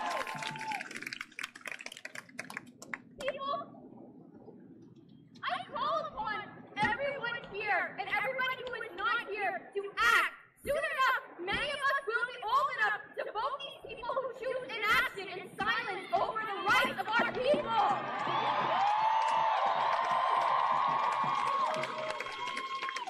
And to the many people who doubt us, who doubt that we can achieve anything, if you are so strung up over your Second Amendment right, then respect our First Amendment, the right to petition.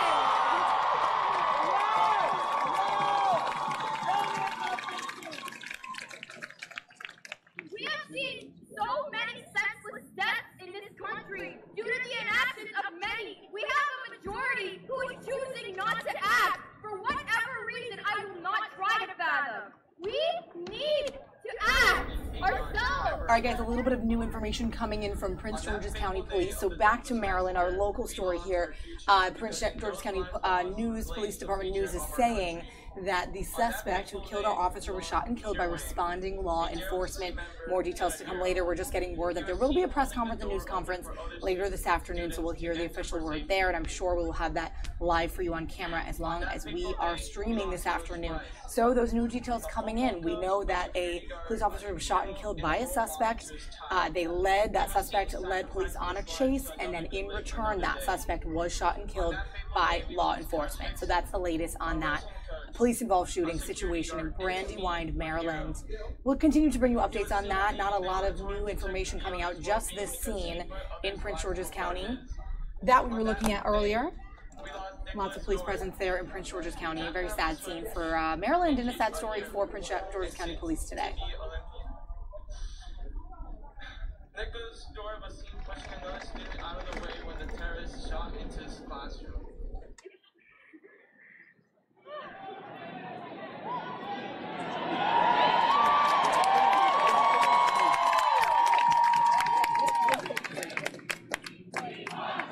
I did not wait out an hour fearing for my life just to watch yesterday the horror of an overwhelming vote against a life-saving bill. A senselessly overthrown vote just because people are after their own interests.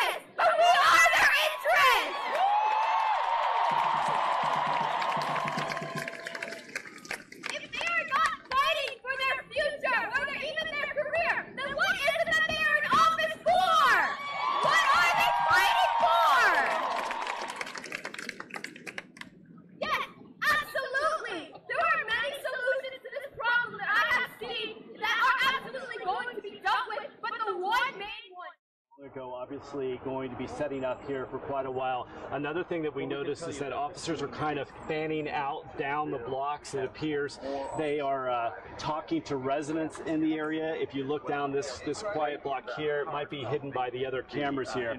But a lot of officers are kind of walking down house to house. It appears that they are talking to those people who were at home at the time. Once again, if you just tuned in to us, Prince George's State's Attorney Angela Alsobrooks arrived on the scene probably about 10 minutes ago. We asked her to speak. She said, give us a few minutes. She wants to go inside and check things out and make sure that that she gets briefed on the investigation from the people on the scene. And then she promised that she would come out and hold some kind of press conference. Also, we're hoping to hear from the police chief. We know Chief Stawinski was here a half hour ago. I haven't seen him. Maybe he left the scene. The SUV that he usually drives around or is driven around in appears to have left, so possibly he might be going to one of the other scenes here. But we are expecting him, along with the state's attorney, to brief us on exactly what they know. I know Paul Wagner has been giving great details on what he's been able to find out from his sources. Here on the scene, though, we really have been just told to stay behind the line here. You can see this has been set up for the crime scene, and told that we would be briefed. But as far as information coming out from this scene right here, there hasn't been much at all, Steve. Helicopter above, still a lot of people in this area, a lot of investigators. I'd say between 30 and 50 officers, and more people arriving all the time. Steve? So that's the latest there on the scene, guys, in Prince George's County from our reporter, Matt Ackland. I know we have a bunch of reporters who are sent out. You can see below, left corner of your screen, another live camera that we have at that scene, and there's Tisha Lewis. Let's listen in to see if she is going to be joining us live as well. She's speaking back to our our Steve Genovese on the desk for our TV broadcast right now. We're going to take her live as well, just to keep you updated on this live situation. It sounds like there's just a little bit of information trickling in every moment, not a ton to go off of, but like Matt Ackland mentioned, Prince George's State's Attorney Angela Alsobrooks was rushing there on the scene. We could see her earlier in some of the video footage as well. So let's listen into Tisha. And they demanded again, and I'm not trying to.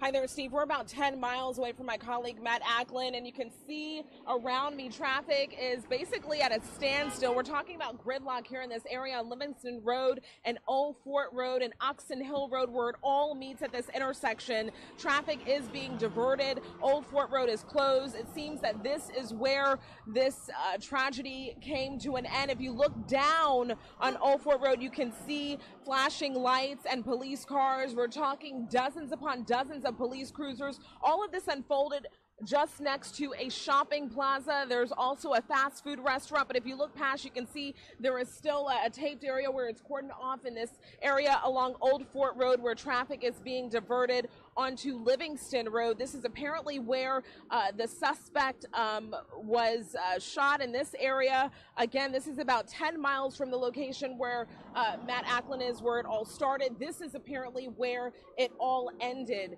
Again, we've been seeing police cars come through this area. So far, just Prince George's County Police. A lot of people stuck in this traffic asking what happened, what's going on. Again, the road here on Old Fort Road is closed, so you want to try to avoid this area, especially if you're on social media. You want to avoid this area, and you're being diverted down Livingston Road south.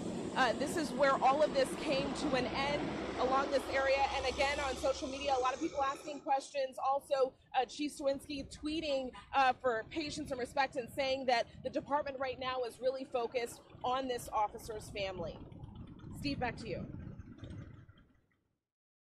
All right, guys, so the latest there from Tisha Lewis on the scene. You can see she's 10 miles from our other reporter, Matt Ackland, who was more on the scene of the house and where everything happened there. This scene right here, where everything ended, as Tisha just explained. We're going to keep you updated, but like we said, the latest from Prince George's Police Department is that a news conference is to come later this afternoon, and that the suspect who killed the officer was shot and killed by responding law enforcement. That's the latest from Prince George's County, locally in Maryland. If any of you are on social media or any of you are affected by this, perhaps you are local, maybe you're in the area, or like I said, these road closures affect you, just let us know in the comments. Talk to us, engage with us. We'd love to hear what you have to say.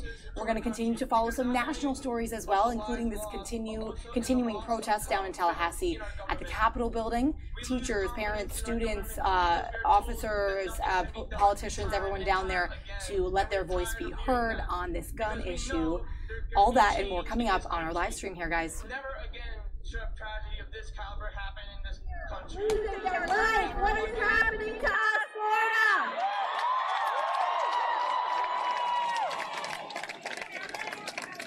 There's no reason that children in the United States of America should understand how it feels to live in a war zone.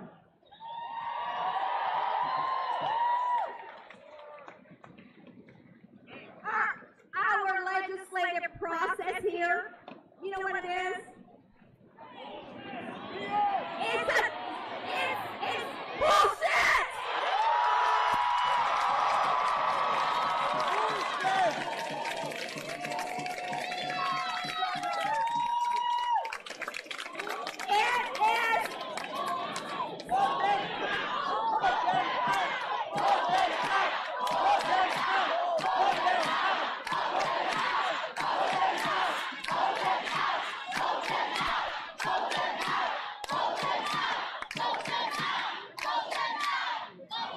The process has been a failure to the people of Florida.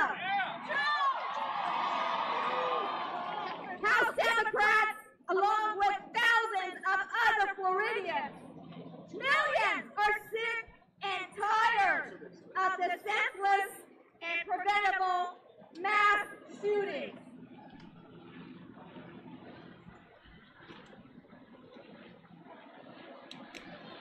I want to thank all of you for being here today. Please don't stop with today. Don't stop next month. Don't stop in 6 months.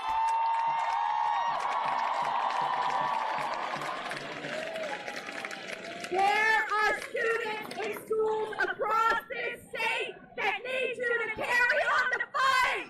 Thank you.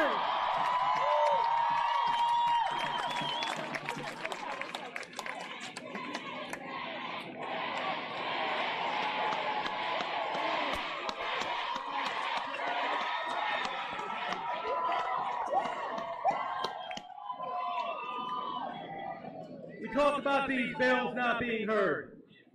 What's the root cause? Why are these bills not being heard? It's the influence of one organization, the NRA. Say no to NRA money. No. What has impressed me so much about the young people who have been vocal in the wake of the shooting is that they've done their homework and they've done their research. And it's pretty easy to simply trace the money and find out who's getting paid by the NRA to keep gun safety laws off the books in the state of Florida. It's as simple as this, folks. Vote or die. Vote for the right people or more people are going to die. It's that simple.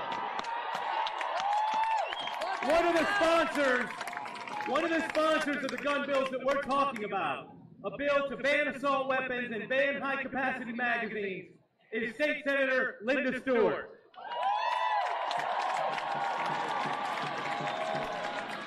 Thank you very much. And behind me are all the Democrats who are supporting a ban on assault weapons. I have had this bill for 2 years and it hasn't been heard. And I know that it's hot and it's uncomfortable out there, but nothing is going to be as uncomfortable as not hearing these bills.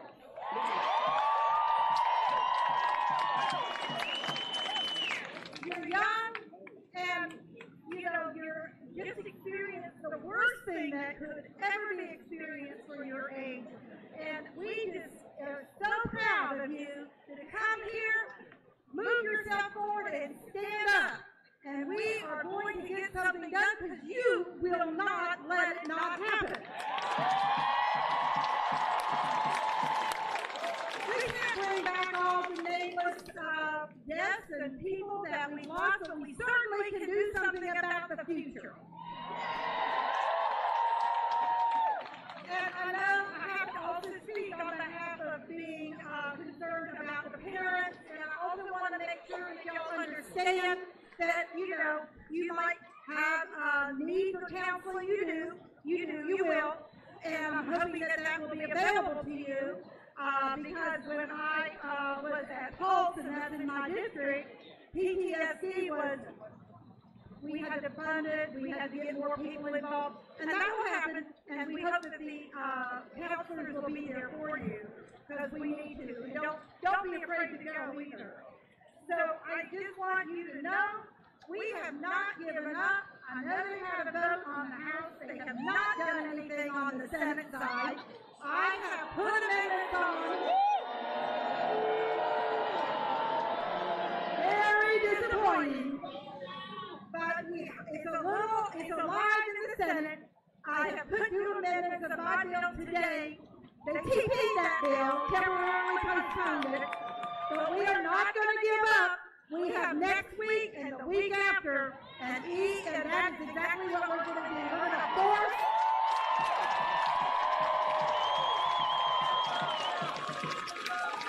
with my Democratic friends, we're going to force a vote on this, up or down. And I know it's hot, so I do want to introduce to you the next speaker. It is now my pleasure to introduce the husband of Congresswoman Gabby Gifford, a man who has himself traveled in space, astronaut Mark Kelly.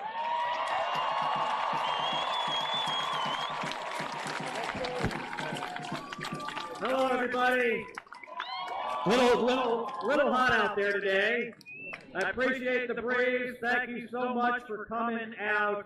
On behalf of my wife, former Congresswoman Gabby Gifford, I want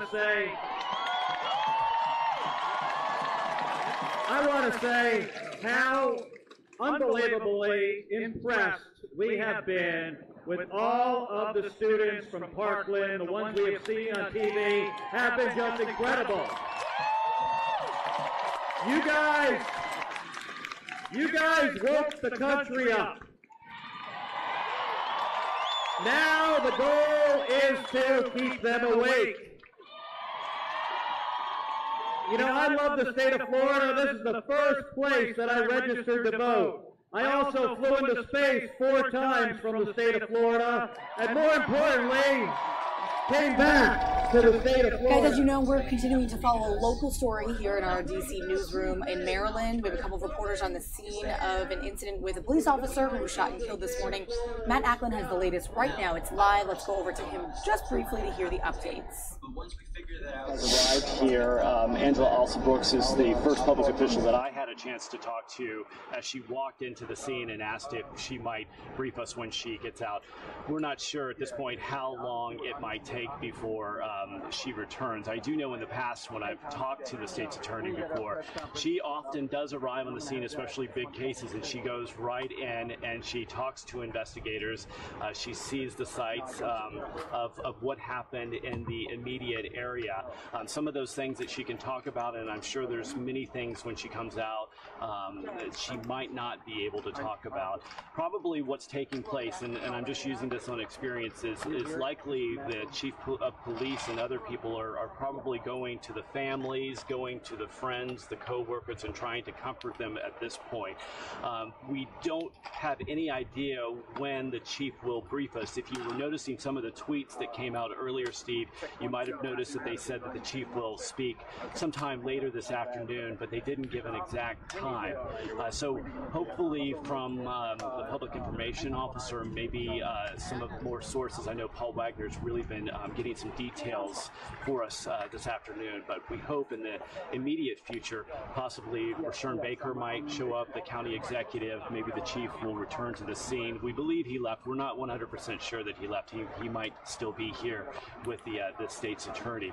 But the information that's coming out right here, about a block and a half away from where the shooting took place, is limited at this time, Steve. But we're here to monitor it, to let you know things have quieted down a bit. Helicopter no longer in the sky. There was a large command center, mobile command center that came in here about 10 minutes ago. That's basically one of those huge charter buses that has been retrofitted so officers can basically use all of the technology that they have, the equipment that they need right there in one place. You often see at major crime scenes those mobile command centers being brought in, and they can stay as long as possible. So that arrived, we noticed, not too long ago. Also, some federal officials from the ATF are here on the scene. Not exactly sure what their role is here.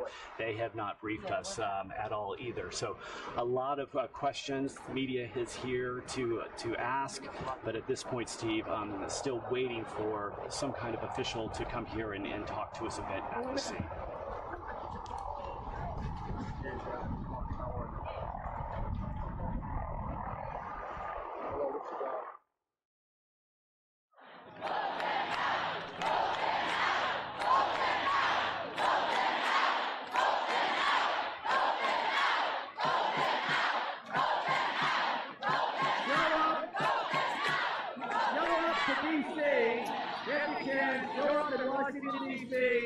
On March 24th, but more important than that, show up to the ballot box. Thank you very much. Oh, one more thing. Who you really want to hear from is not old people like me. You want to hear from these students from Parkland. It is my honor to introduce you to Cheryl Aquaroli, who has some really important words for everybody here today.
All right, guys, so I know we've been bringing you this live look at the Florida students who are in protest here, students from Florida A&M and Florida State University, but we also now have a live look back locally here at home in Washington, where we were bringing you the footage earlier of students at the Capitol Dome. Bob Barnard was there on the scene, and Bob's actually in our newsroom here. He's going to give me a little insight in a second, coming over to the seats here to just chat about it. But he was with these same kids. He interviewed a handful of them. Here he is now. Yeah, hey. Hey, Bob.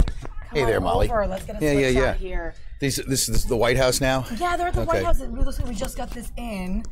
Gonna bring it up here. Little sound. So same students here in protest.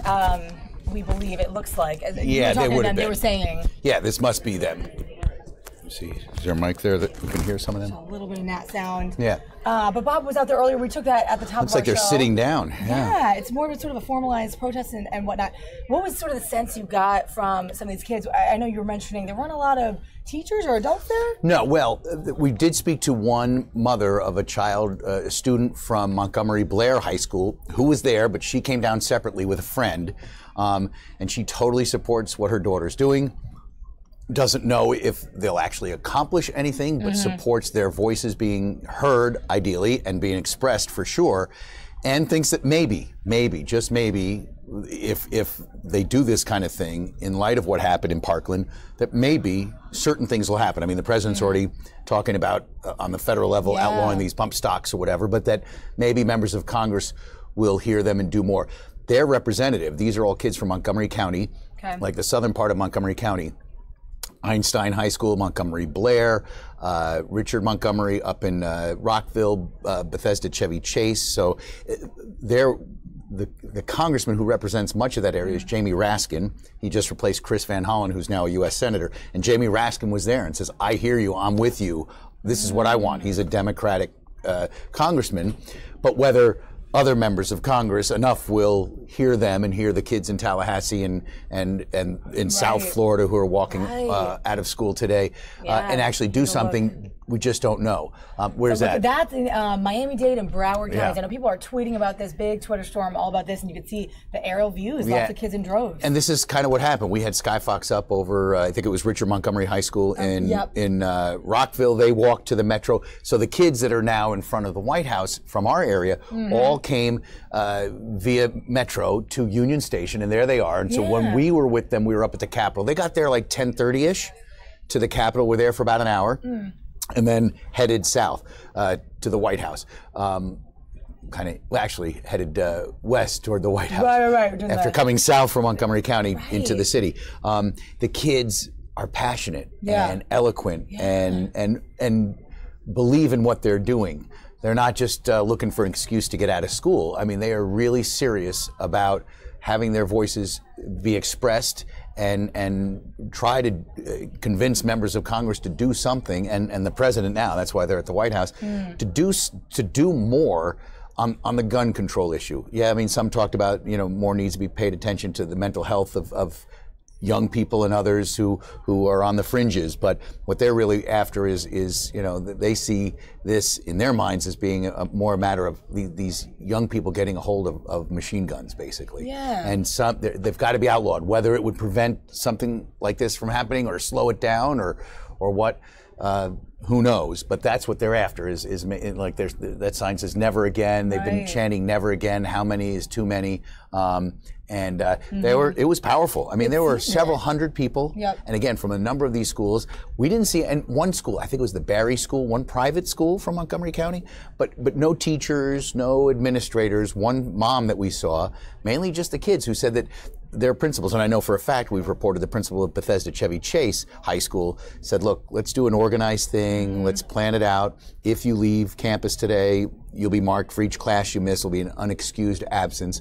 Talk to the kids, they're like, yeah, we know that, but like if we do something organized in our media center, as some school administrators had proposed, what good is that going to do? We want our voices heard, we want to make a statement, and we're leaving school, suffer the consequences if it's an unexcused absence or whatever, and heading toward the Capitol and then now at the White House. And a number of them said, teachers were giving them kind of the wink and nod. Proud of you, do your thing. Mixed kind of on teachers and principals, depending on the school. Right, and I think there's a liability issue. Sure. I mean, I think the principals are probably proud of their kids for, speaking out and being passionate about this issue, but can't really say, yeah, go ahead, because God forbid something happened on the way down, and then, well, this is a school-sanctioned event, and now the school is liable. Yep.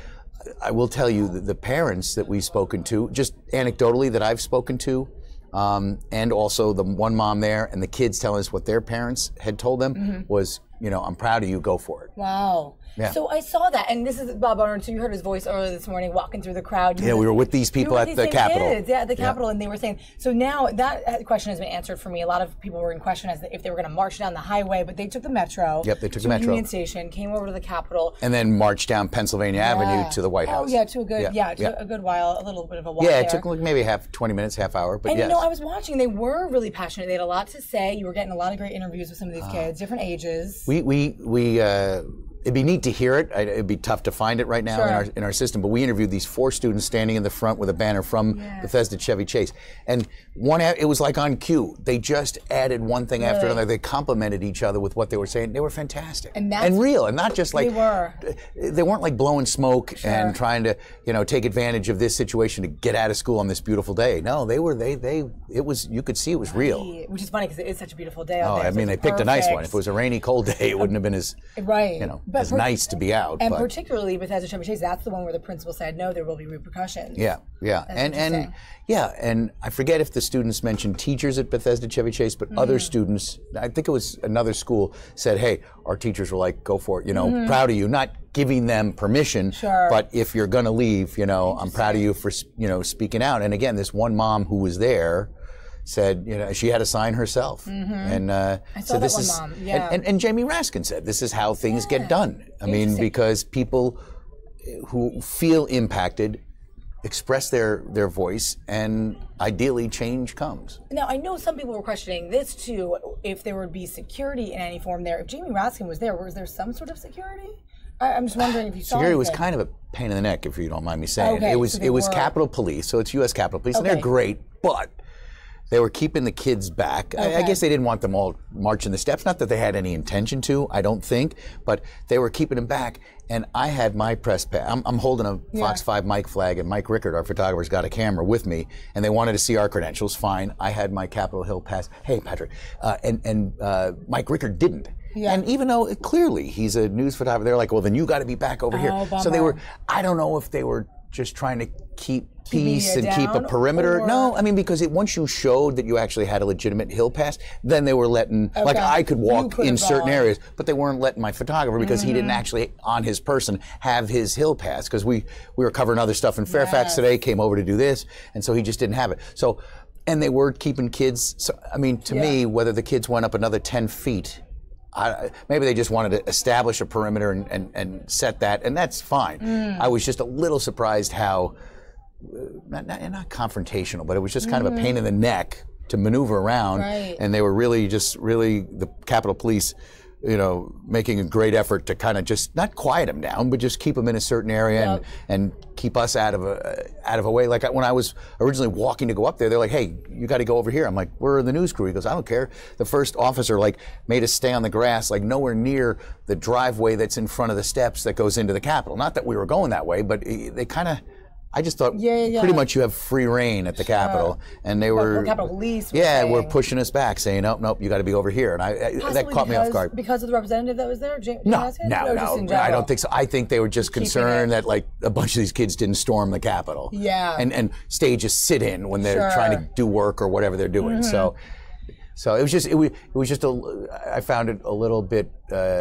Intrusive on our ability to just kind of walk around the Capitol grounds today, but they had their orders, they have their reasons maybe, but and now we're looking at and these guys are the same type, I guess, crowd at the White House. And where they are right now is that's Pennsylvania Avenue, which is closed to vehicle traffic. So and then there's the sidewalk, and then they have the little barricade, and then the fence in front of the White House. So now, because of the jumpers over the years, there's the big, the big cast iron fencing in front of the White House, and then they have these little barricades there. See those barricades there? So the kids they're little on the sidewalk, and then the street where these kids are sitting is the actual street, Pennsylvania Avenue, which is open. You can walk back and forth, but it's closed to cars except like the police cars. So they're safely out on the street in front of the White House where no cars would go anyway.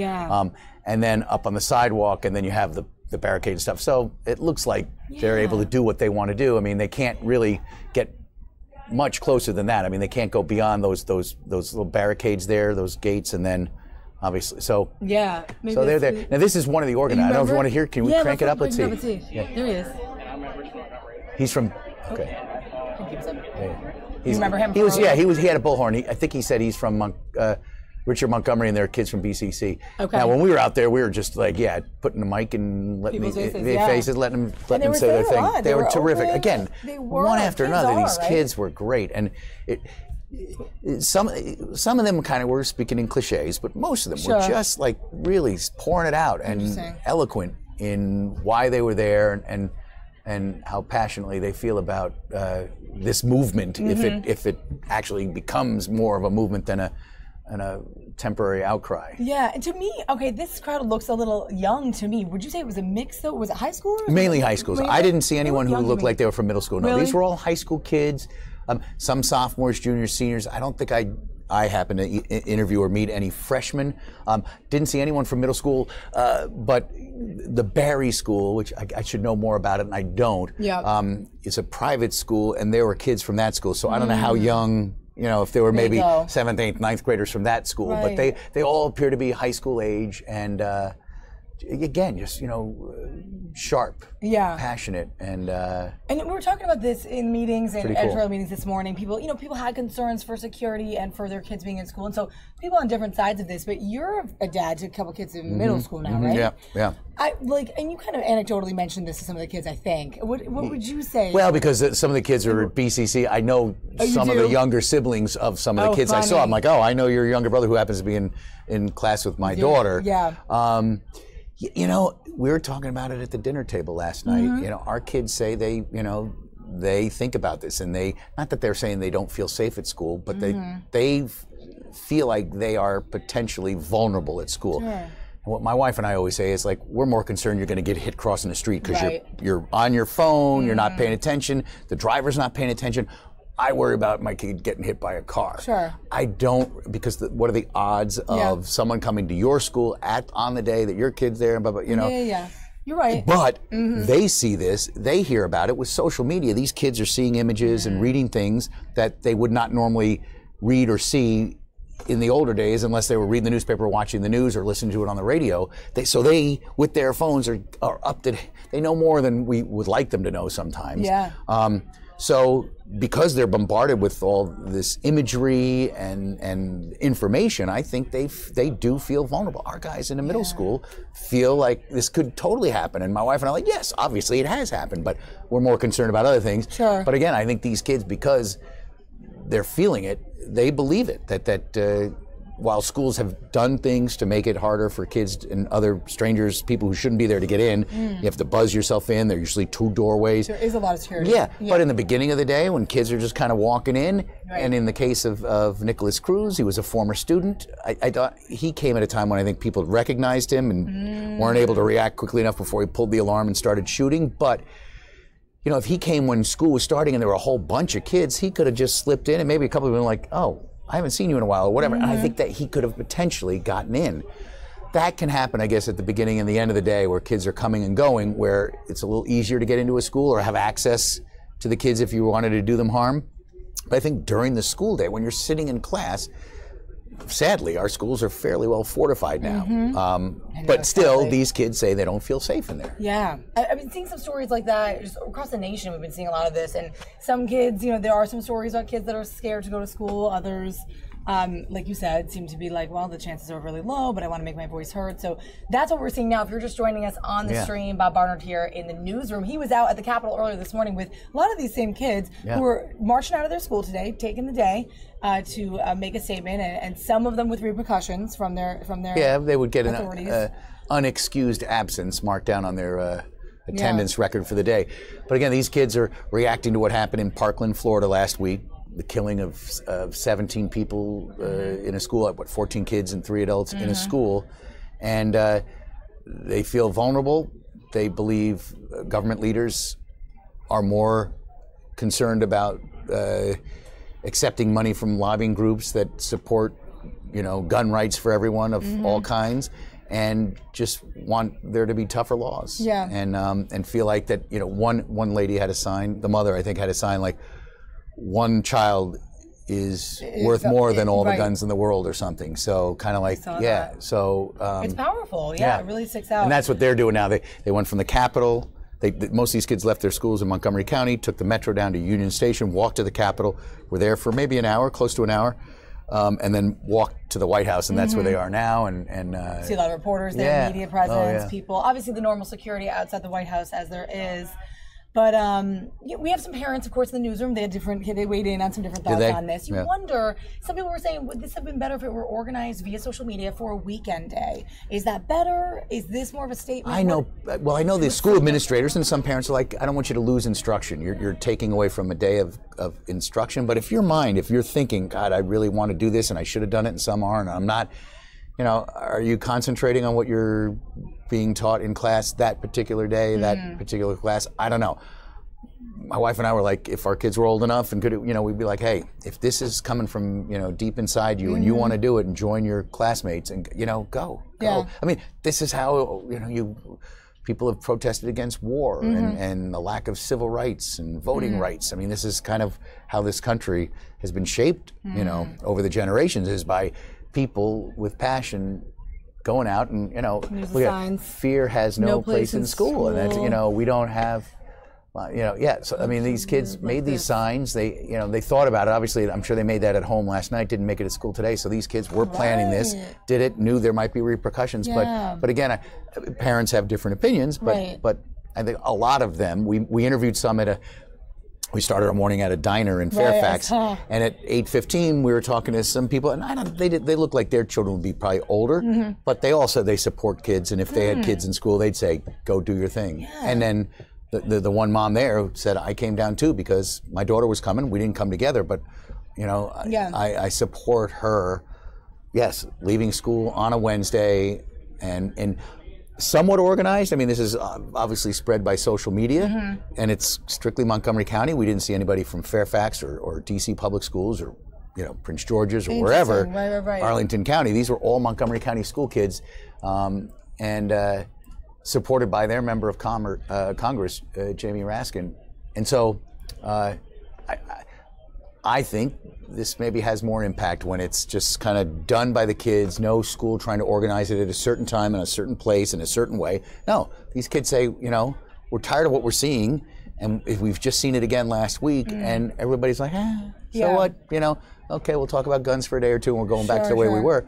And I think these people are saying, Yeah, isn't this such good insight here from Bob? But isn't this so interesting that we see this now? We haven't seen anything like this really in previous years. Kids as young as early high school coming out to protest at the White House for this. I mean, for this, we're in a different time, the last time we saw this was soon after the election.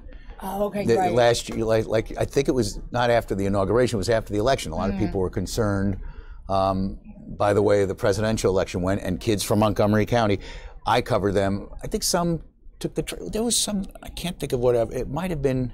Something related to that, kids from Wilson High School in the district, we followed on the metro downtown, and honest to goodness, I can't remember what that was, but right after the election, we followed some kids from Montgomery County who just went into downtown Silver Spring, kind of the shopping area, Fenton and Colesville Road, and they were there kind of on the streets. The police escorted them. So kids came from different schools and congregated in downtown Silver Spring after the election.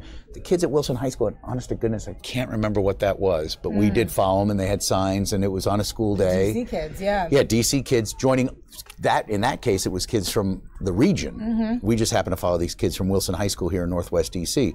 This is strictly like a Montgomery County public school thing that spread via social media, involving about 5 schools, and who knows what will happen tomorrow? So true. Or Friday, or whatever. We are in a different time with all this. We're in a different time with social media, so that fuels a lot of it. And it's easy to get the information out. Right. It's easy. Oh, shoot. Hey, kids from, you know, Montgomery Blair are going, hey, why don't, you know, and then maybe student leaders from BCCC, let's do it ourselves. And then Einstein chips in, and then Richard Montgomery says, well, hey, you know, here's what, I know someone down there, let's do it. You know, power in numbers. Right, so, right. Yeah, Totally. it's pretty interesting to see how what started out, I'm sure, as an idea has turned into this. Yeah, we've seen some passionate speeches too down in Florida, where we still have a live camera In Tallahassee down there. today? Yeah, in Tallahassee, a lot of students really marching from all over. So yesterday there were busloads of Parkland, Florida students going down to Tallahassee to march at the Capitol. Right now we do have a video coming in, so we'll switch over to that in a minute. But lots of speeches. There's They had students. a vigil or something last night, and then they're on. Funeral, a vigil, right? For one of the victims, Carmen. And that's like from Parkland up to Tallahassee. It's up like there, yeah. It's like a 5 hour, 6 hour. It's a long. Oh, it might be is. more. It might even be more than that. Right, such a big state. Yeah. right. So right. So yeah, it could be a 7. It was a long ride from Parkland to Tallahassee. I think they did something last night, and then they're now, you know, trying to appeal to the Florida State Legislature, which is in session, like Virginia and Maryland.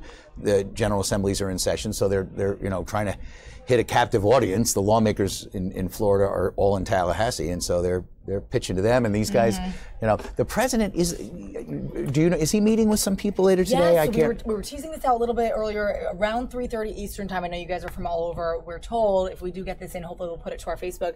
The president is going to be listening to teachers and high school students at the White House. So sort of a listening session is what they're calling it. That's all we know. Okay. So that will be a live event. Hopefully that we'll be able to take to our Facebook page. So Tell you, that's but there interesting. are 5 or 6 or 10 of those people that I met that I could suggest would go in and be very representative. They were would be really if they good. were able to. It's Yeah, not yeah. going to, you know. I wonder who he's meeting It'd be interesting to pluck some of those kids and say, all right, hey, because again, I met a few that I just was very impressed Astounded with. by, right? Oh, yeah. I'm glad you got some of those sound bites because I was listening live. You guys, if you were on the stream earlier, right at the top of the show, we went right up with Bob's coverage from the Capitol, and it was great. Yeah, we just went around and talked to him. Tom Fitzgerald, Yep. my colleague, is going to be putting something together. And so hopefully, I told him we had a bunch of good stuff. Hopefully he'll use some of that. The mom, Jamie Raskin. And so at 5 this afternoon, there should be a good telling of what we saw in one, 2-minute burst there. And were you able to speak to Jamie Raskin? Did Yeah. You get, I Oh, actually, yeah. I think I missed that chunk. Okay. Yeah. Right soon after we got there, I saw him there. And so we Yeah. interviewed him. Then he grabbed a bullhorn and talked to everybody. Yeah. And he was talking about the civil rights era back in the 60s of people losing their lives. He talked about the 3 volunteers who went down to Mississippi and were killed, the student activists. And that, this, again, for generations, people have been taken to the streets, appealing to the decision makers for whatever it is, whatever cause they're fighting for. And he was supporting them. He was like, applauding their passion. And was in no way reprimanding them for leaving school. Yeah. It was, again, from a lot of the adults we've spoken to, supporting them and saying, hey, you're feeling this, you're doing it, way to go. Yeah, interesting. Really, really good insight from Bob here. And let us know your comments. I know there's people on kind of different sides of this. Oh, totally. But do let us know in the live chat. Appreciate it. You guys being on the stream today. I know we've been kind of jumping around with the live breaking news in Georges County and then this. Police in officer Florida. killed, yeah. A lot of stuff. Billy Graham died this morning. going on, yeah. A lot of stuff. Yeah. So we have a package to show you on that. So let's go over to that next. Thank you, Bob, for sitting You bet, down. Molly. My pleasure. Awesome. See you guys. Great to have you. We're going to go over, guys, to this package from earlier this morning. Fox News' Brett Baer on the death of Billy Graham this morning at the age of 99. Check it out here. Destruction and judgment, and there's the other road that leads to heaven. He preached to more people than anyone in world history. And follow Jesus, let him lead you home. An evangelist who touched tens of millions, called by some the Protestant Pope. The world was his pulpit. I never dreamed there would ever be a night like this in my life. The Reverend Billy Graham said he first felt the Spirit at age 16 after hearing an evangelist preach in Charlotte, North Carolina. Soon after, Graham left his family's dairy farm and went to Bible college in Florida, where he started preaching on the streets of Tampa. They have a place there where this saloon keeper threw me out into a ditch and told me never to come back. Graham received a warmer reception from Ruth Bell. The two married in 1943. And as their family grew, so did his ministry. There are problems of sin and habit that cannot be solved outside the person of our Lord Jesus Christ. A 1949 California tent revival drew national attention. Israel did not obey the voice of God. Israel wandered further and further from God. Around the world, crowds began filling stadiums, coming to hear a lively new message about Jesus Christ and his heavenly Father. I want to tell you about God. Graham became a confidant of presidents, helping them with their problems. Shall we pray? He prayed at 7 inaugurations. Although he was asked many times to run for office, Graham said he was never tempted. He just wanted to preach, which he did into his 80s. I have no plans to retire. The Lord may have plans. But Parkinson's disease slowed him down. I think God has sent it to me at this age to show me that I'm totally dependent on Him. And when I go into the pulpit to preach, I may have to have a little bit of help getting to the pulpit, but when I get there, I can sense the presence and power of the Lord. Graham lived his life with a sense of humility and integrity that endeared him to billions worldwide, reaching more than 2 billion people in person, on television, and across the airwaves. With Graham's death, his ministry officially passes on to his family, his son Franklin and daughter Ann. What started in a tent has turned into the largest ministry in world history. Billy Graham's long, active life has come to an end, but his message has not. But if you remember nothing that I say tonight, except one thing I want you to remember: God loves you. In Washington, Brett Baer, Fox News.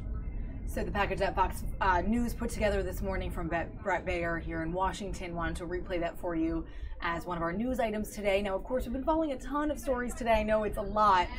From the breaking news in Prince George's County local story, a police-involved shooting, a shot killed today, to the protests in D.C. right now, currently outside of the White House, students who have left their schools today to protest for change with gun reform, and also students marching in Tallahassee today, even some of the survivors of Parkland, the Parkland shooting in Tallahassee. We're going to show you some of that video now. Let's go down there live.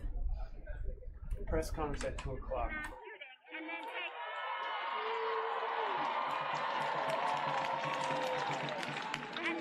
And then take hush money donations from the NRA.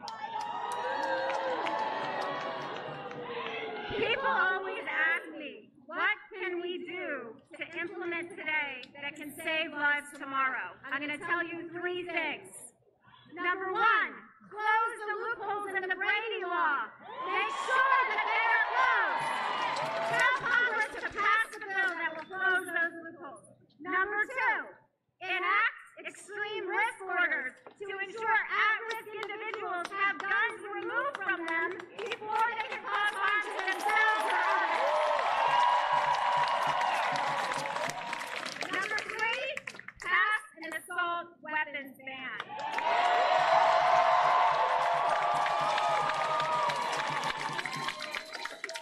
I know many of you were incredibly disappointed with the vote by the Florida legislature to oppose an assault weapons ban. I've watched so many of you. The sense of grief, disgust, alienation, and anger were palpable. It is hard, no, it's unconscionable, when politicians put special interests ahead of our public safety. As hard as it may be, remember this. Remember the people who voted against the bill, and don't let them stay in office.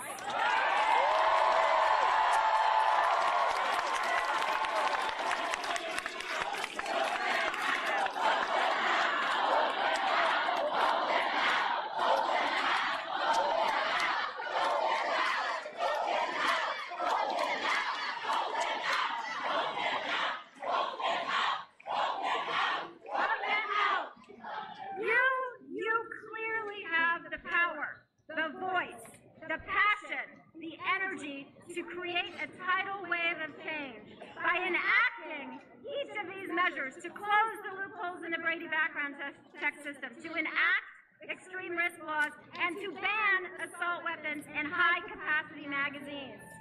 You will go a long way to achieve something all of us desperately want, a world in which each of us go about our daily lives where we are free and without the fear of being shot.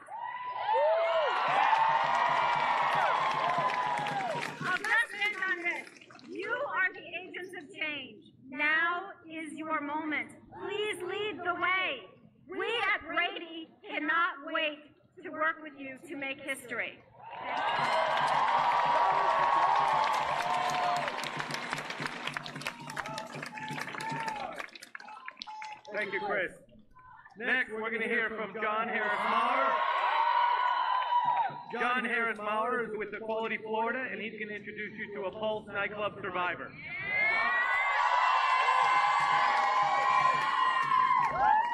My name is John Harris Maurer with Equality Florida, and we're going to shout it for the people in the back and the people in the building. Equality Florida is the state's leading civil rights organization dedicated to advancing equality for the LGBT community. And we know that gun violence disproportionately impacts minority communities. We are here for the safety of everybody.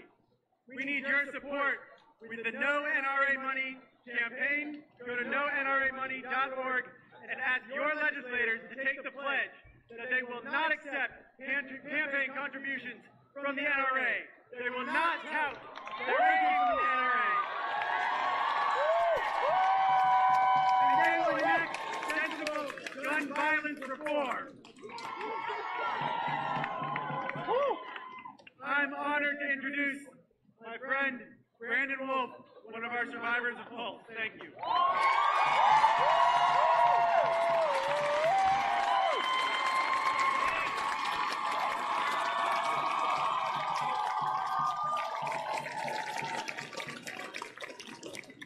On June 12, 2016, I was in a bathroom stall at Pulse nightclub. The smell of blood and smoke was burning my nose. I listened to gunshot after gunshot, and I prayed that I would see my family again. The gun used that night was a 6-hour MCX. It's called the Next Generation AR-15, and it has become synonymous with mass shootings in this country. It fired 30 rounds in 1 minute. 13 of them killed my best friends, Drew and Juan. In the days and weeks that followed Pulse, I told myself we would be the last. I vowed that Drew and Juan's death would not be in vain. I screamed, never again. I begged for action. I pleaded on national television. But just like every group before me, I was met with silence and apathy. So today, I'm here to ask our lawmakers a few questions.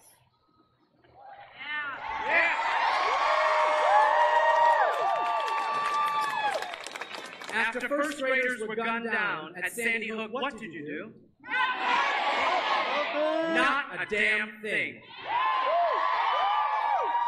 You ran back to your gun-free spaces in Washington, D.C. and hid under your desks until CNN stopped talking about it. After 49 people, including my 2 brothers, were murdered at Pulse, what did you do? Not a damn thing. You plugged your ears and turned your eyes and hoped that we would stop talking. Now we're here again. 17 people are dead. 14 of them are children. And what did you do yesterday when given the chance to do something about it? Not a damn thing. Instead, you avoided eye contact once more with these incredible students, and you voted not to keep them safe. You sent thoughts and prayers as your remedy, but refused to take action. Well, members of the legislature, I am proud to announce I took your advice. I have been praying. I've been praying for you.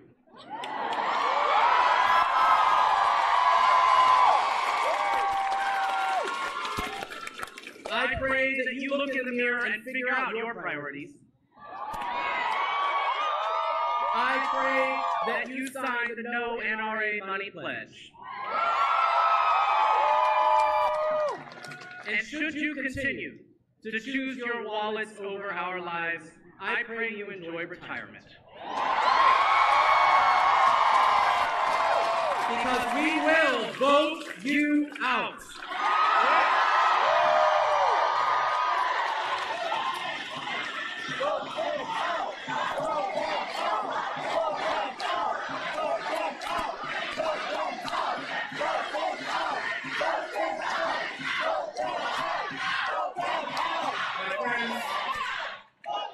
My friends, the choice for our Republican legislators is very clear. Either do your jobs or get the hell out of our way.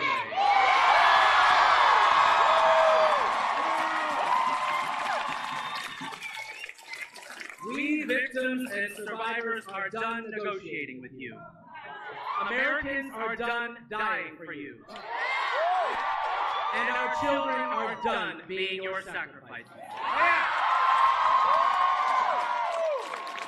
The NRA bankrolling us has turned our country into a war zone. You can either fix this nightmare or write your concession speeches.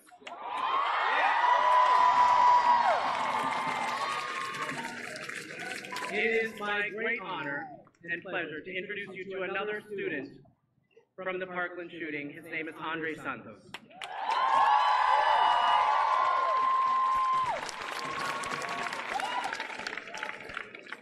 I'm here not just representing the students of Parkland, but the students across the state. I'm representing everybody from Key West to Tallahassee. And I have a message for the people of the Stoneman Douglas shooting.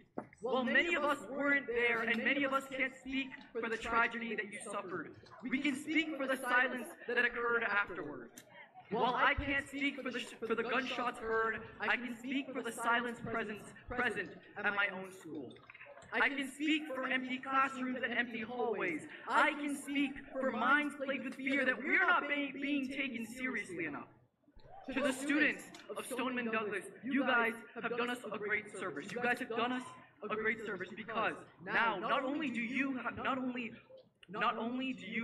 hurt on your shoulders, but so does the entire state and the entire community that was affected by a senseless tragedy.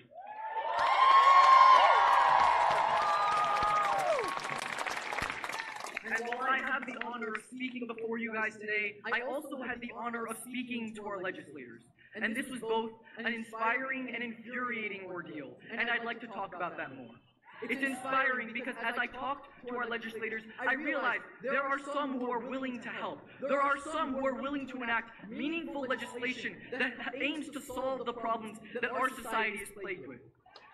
I was inspired by the people, the students across the state who were rallying because they want their voices to be heard, just as I want my own to be heard.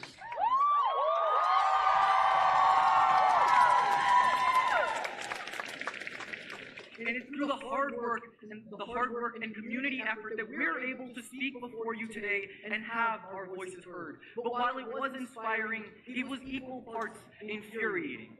Because it seems that while there are people who are willing to help, there will always be people who oppose us. There will always be people who doubt us. There will be people who ignore us. And to these people, I have to say, shame on you.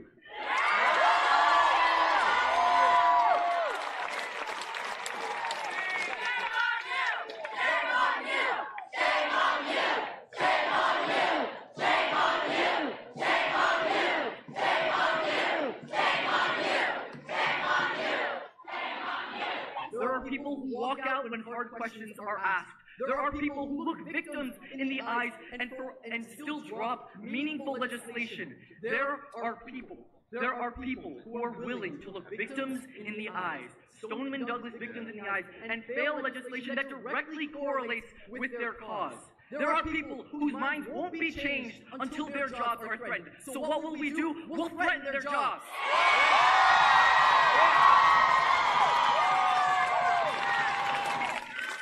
Let's make it so. Let's make it so. Anybody who opposes common sense gun legislation has to fear for their jobs and can enjoy an early retirement.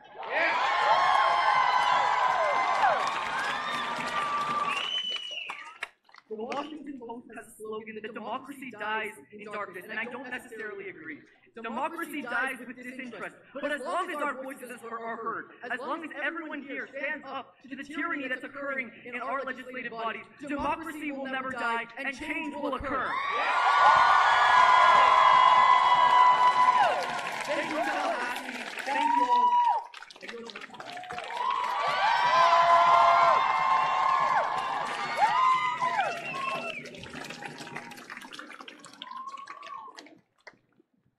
All right, now we want to hear from Rabbi Jack Romberg and Reverend Joe Paramore.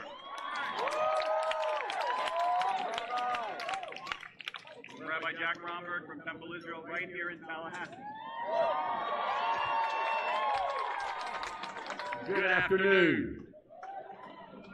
I'm Reverend Joe Paramore, representing Faith in Public Life with a number of our partners standing behind me.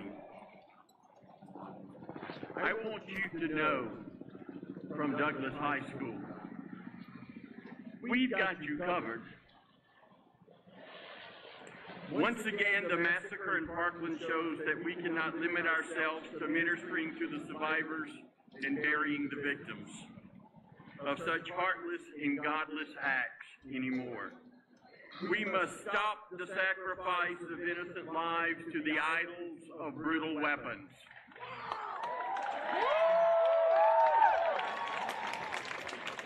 To Governor Scott, Speaker Corcoran, President Negron, we need you to hear us. Your prayers are nothing more than that of sounding brass and tinkling cymbals. We've got your prayers covered. What we need from you is action. We need you to hear HB 217 and SB 196. We as faith leaders from across the state are presenting to this leadership a letter signed by over 100 plus clergy. And if they are the godly men that they say they are, we have some counsel for you. If you are wise and understand God's ways, prove it. By doing good works with humility that comes from great wisdom. As faith leaders, we cannot sit idly by where weapons of mass murder are used to sacrifice the lives of innocent people.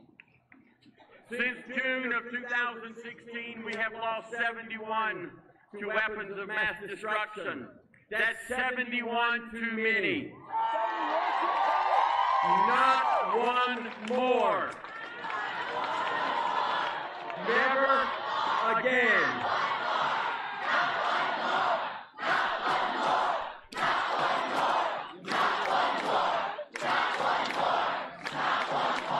Never again.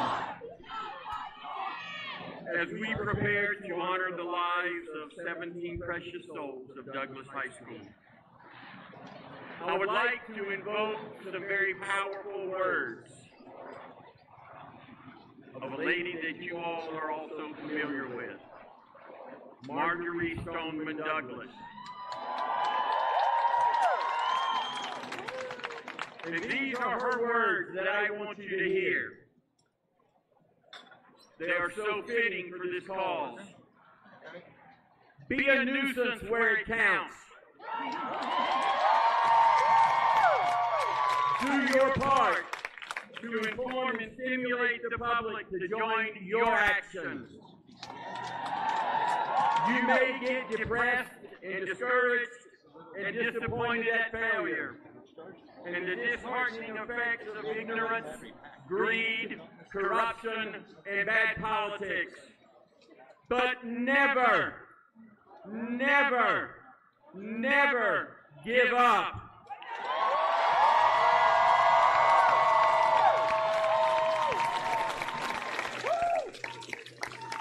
As we prepare to honor those souls once again, let's take a brief moment of silence.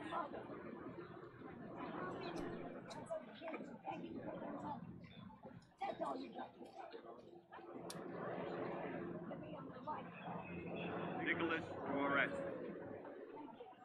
Jamie Gutenberg, Aaron Fife, Scott Bagel, Alyssa Al-Hadef, Meadow Pollack, Christopher Hickson, Luke Poirier, Carmen Schentrup, Gina Montalto, Alex Schachter, Peter Wang, Elena Petty, Elena Ramsey, Martin Duke Anguiano, Joaquin Oliver, Tara Loughran.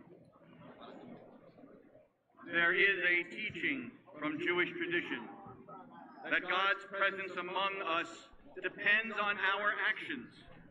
If we do evil, God's presence pulls away.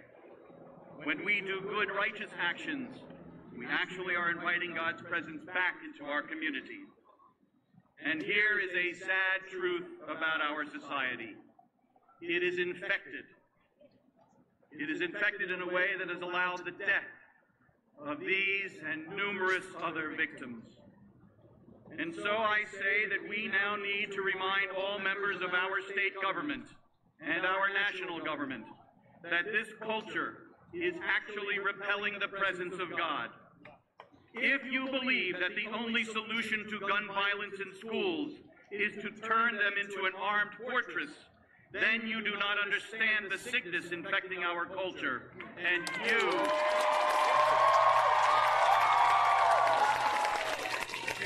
are then repelling God's presence. If your interpretation of the Second Amendment results in placing gun ownership ahead of the lives of our children, indeed of all Americans, you are repelling God's presence.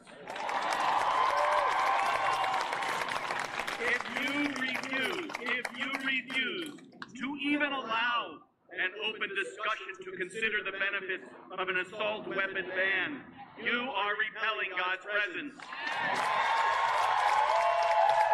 And if you are condemning the students who are pushing for change, either as actors or puppets of the left wing, thereby refusing to acknowledge their pain and their sincerity, you are repelling God's presence.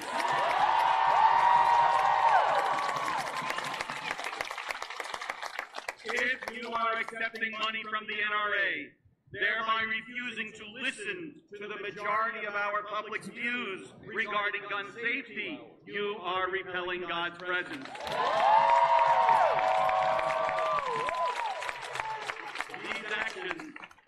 These actions that repel God's presence, well, they are the cause of loss of life for those victims whose names we have just read and that we now mourn. However, I do see hope for the return of God's presence. Where? In the wonderful students of Marjorie Stoneman Douglas High School.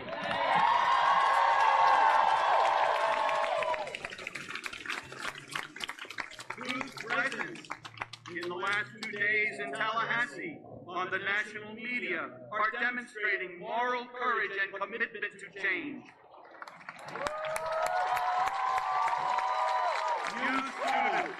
You students represent our hope. You represent our lessons to us for making real change in Florida and our country. I ask you, do not give up. I ask you to stay strong. Know that we stand with you. You inspire the lifting of strength. You inspire strength in all of us. And so I close now with these words from Psalm 29. Adonai oz le'amo yitain. May God give strength to all who are God's people. Adonai yivarech et amo v'shalom. And may God bless all of us, all people, with the gift of shalom, the gift of peace. Amen.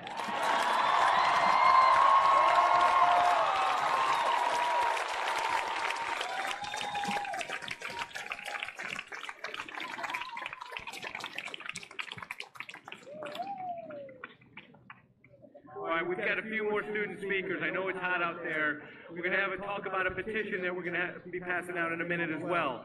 But next, I want to introduce yet another one of the students that are just doing such an incredible job inspiring and leading us, Henry Lee.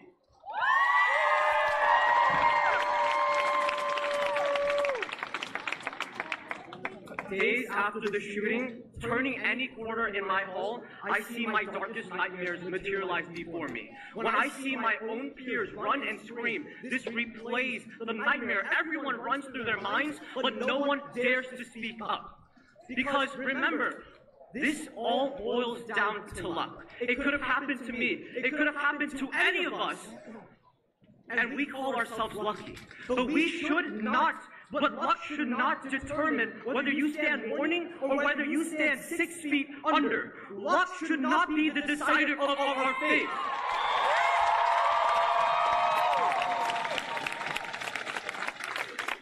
You shouldn't be lucky enough to avoid the path of our bullets. You should not have to be lucky enough to be a survivor. Because ask any victim, all luck gets you is a front seat and watching your friends die. Remember, fearing for our lives has become our new culture. But literally, with just pen and paper, the half of what I have right here, we can change. The fact that the U.S. has more guns than people is turning luck against us. Now, I'm not from Stoneman Douglas, I'm 10 minutes away from the school, but we felt every single bully, we felt every single cry, no matter where you were in Broward County. But the thing is, here's the problem. Not about you guys, but every single American in the United States. We are scared to speak up. Millions have lost faith in their government, but all that means is that we lost faith in ourselves. I am here for those voices that are raised but drowned out by greed. I am here for the soundless in all of America. Thank you for coming today, because no matter who you are, no matter who you are, no matter if you scream or you whisper, we speak in numbers. And to all the legislators out there,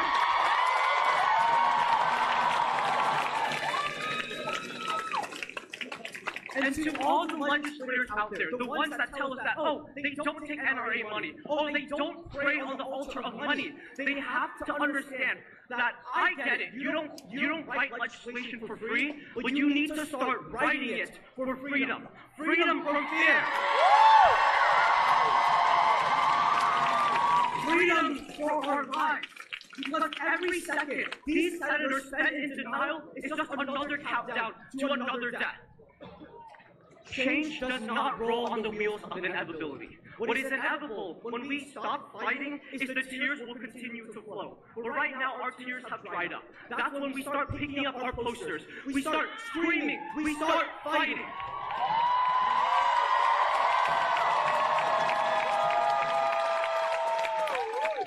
Look, everyone that tells us to wait, I will tell you that wait always means never. Let's not wait. Let's act right now.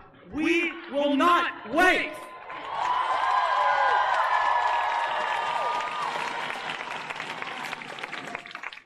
All right, another brave student is going to talk to us, Laura Allen. I have someone to address. Mr. President.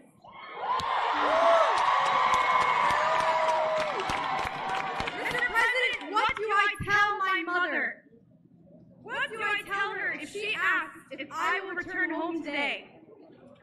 What do I tell my brother if he asks if he's safe at school? Do I lie? Mr. President, how much is my life worth? Yesterday I had the opportunity to meet with senators, representatives, and legislators. Everybody wore a maroon ribbon to support Major Stoneman Douglas. What does that ribbon represent? It represents unity, love, and support for the community.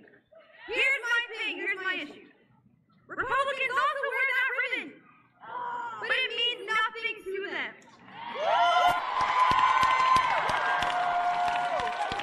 These people wear these ribbons in apathy, in fake unity, in fake support. You know what, Republicans? I don't want your ribbons.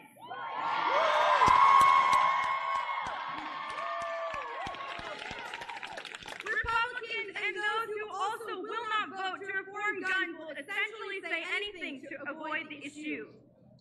Many have said that this is about mental illness. Now, I admit I am not a psychologist, and I can't diagnose anyone because I'm not qualified to. But are you?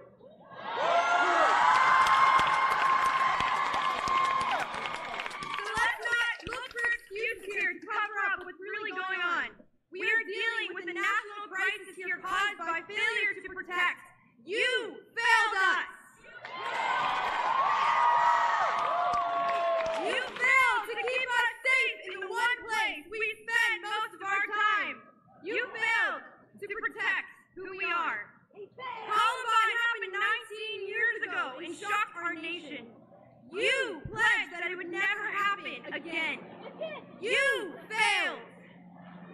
You failed us by destroying our sense of safety. Is our safety less important to you than your own? We are not here to hear excuses. We are here to find solutions. We are not here to listen to you evade the issues. We demand that you examine them and take them seriously. We are here to ensure that we and our fellow American students will be safe again in our schools. We are here for the 17.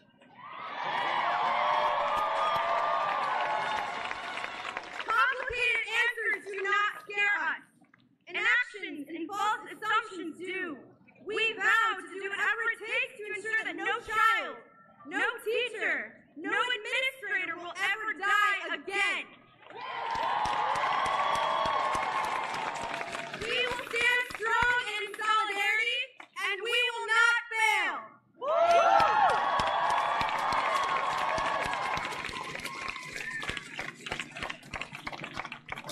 Okay, the last student we're going to hear from today is Timothy LaRock. Thank you. I just want to start off by saying that mental health is a global issue, so why are school shootings just an issue in America?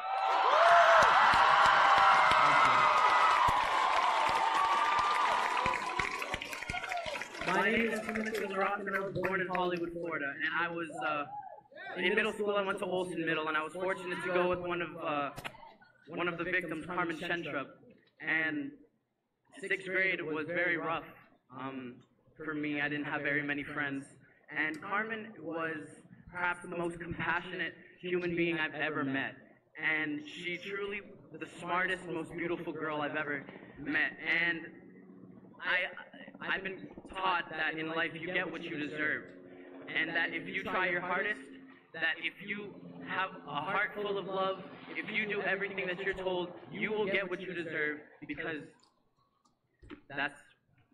you deserve it. But unfortunately that's not the case because she passed away during the Parkland shooting, and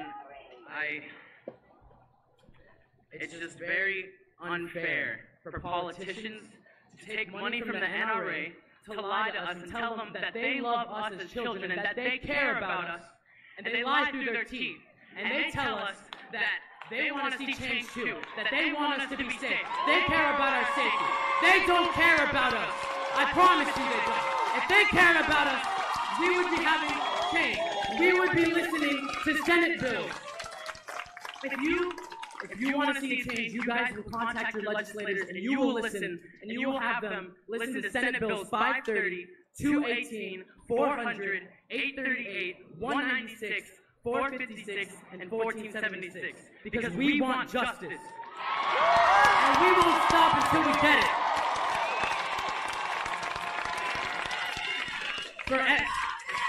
Hear the bill!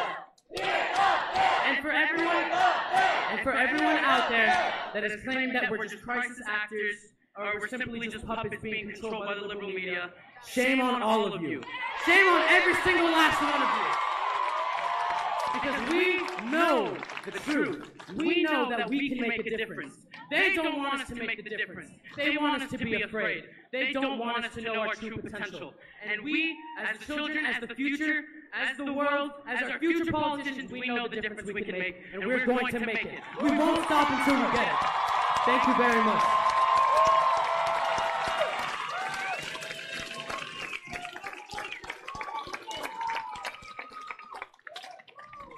Okay.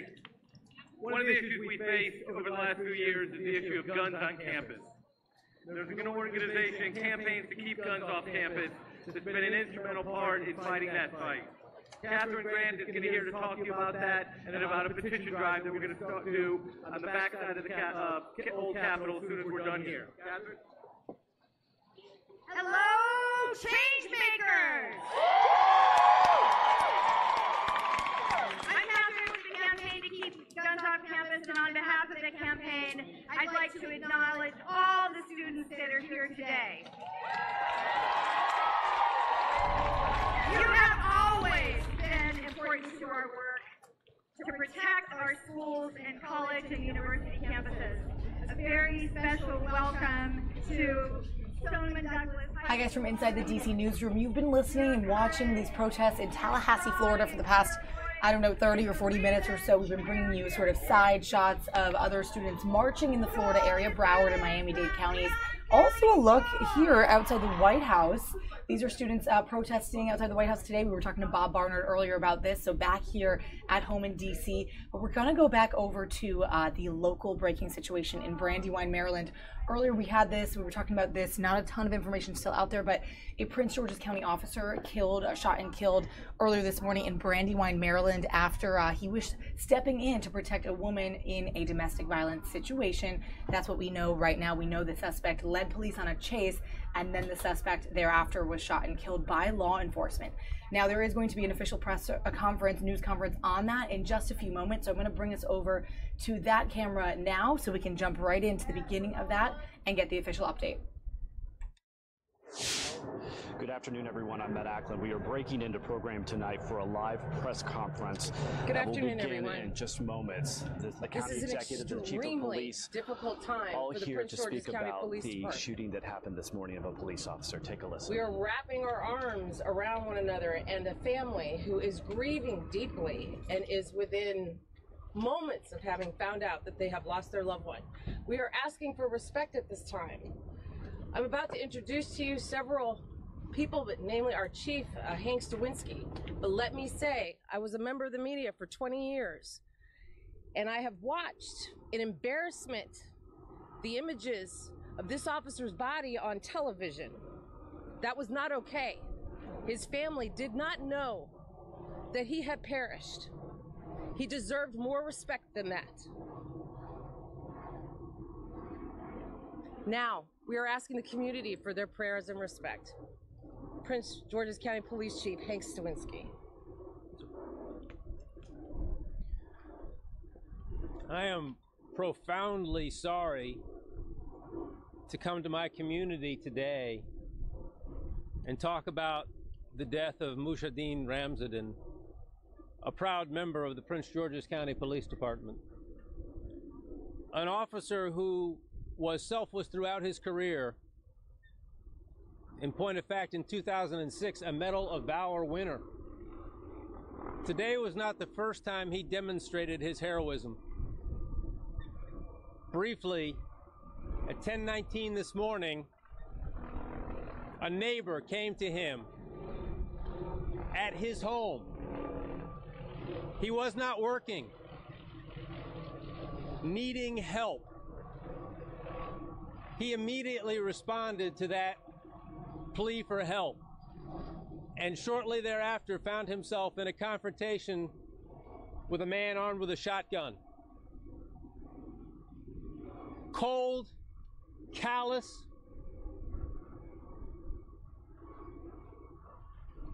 Mushadeen stood his ground to defend the life of the individual who had come to him for help. He led a consequential life,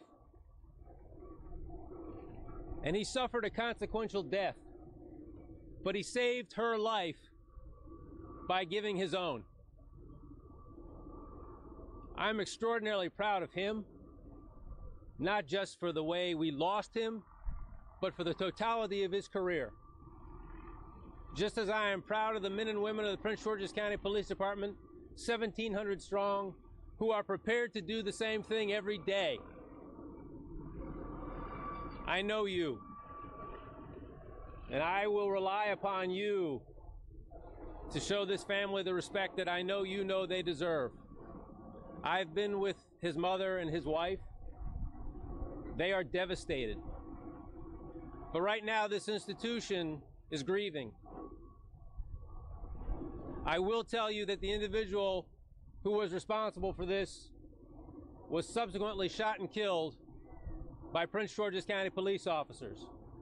I will tell my community what I know. 2 of our officers were involved in that confrontation. Beyond that, when I have more facts, this community will have those facts. They know that. You know me. I will make that information available to you once I have it. I have to extend my personal thanks to Sheriff Troy Berry and the men and women of the Charles County Sheriff's Office who were instrumental in keeping track of this individual as he tried to flee from his cowardly act.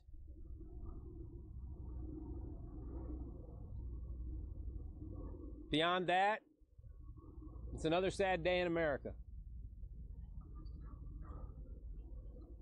I will remain and answer any question that you have, but right now, I'm going to introduce the leader of this community, our county executive, Rashawn L. Baker III. Mr. Baker. Thank you, Chief. On behalf of all of Prince George's County, our prayers and condolences go out to Mujahideen's wife, mother, and family. I know I speak on behalf of everyone in Prince George's County and this state that, you know, this is a gentleman who lived his life giving to others, giving service. As the chief said, he was home. He was off duty. He didn't have to answer the door. He didn't have to walk out that door. But he knew, just like the men and women who stand behind us and who are out there serving today, that their badge doesn't come off at night. It's 24 hours, and they run to service. And so this is a sad day for us in Prince George's County. We're going to grieve the loss of this talented young man, but it's also a proud day for us in Prince George's County because he's an example of the men and women who put on the uniform each and every day and go out there and serve. That's the caliber of the quality that we have in this county, and that's what I'm proud of. When we talked to some of the men and women earlier today, I told them what I hope that they would tell their families, that I love them, that we as a community love them, and we as a state love them. And I want them to tell their family that. I should say this, that the Governor Hogan, gave me a call a few minutes ago to extend his condolences to the family and to Prince George's County on behalf of the state, and we appreciate that. This is one state, one county, and we're all together. So, with that, Chief. Thank you very much, Mr. Baker. And now, on behalf of the men and women of the Prince George's County Police, the President of Fraternal Order of Police Lodge 89, President Tallahassee.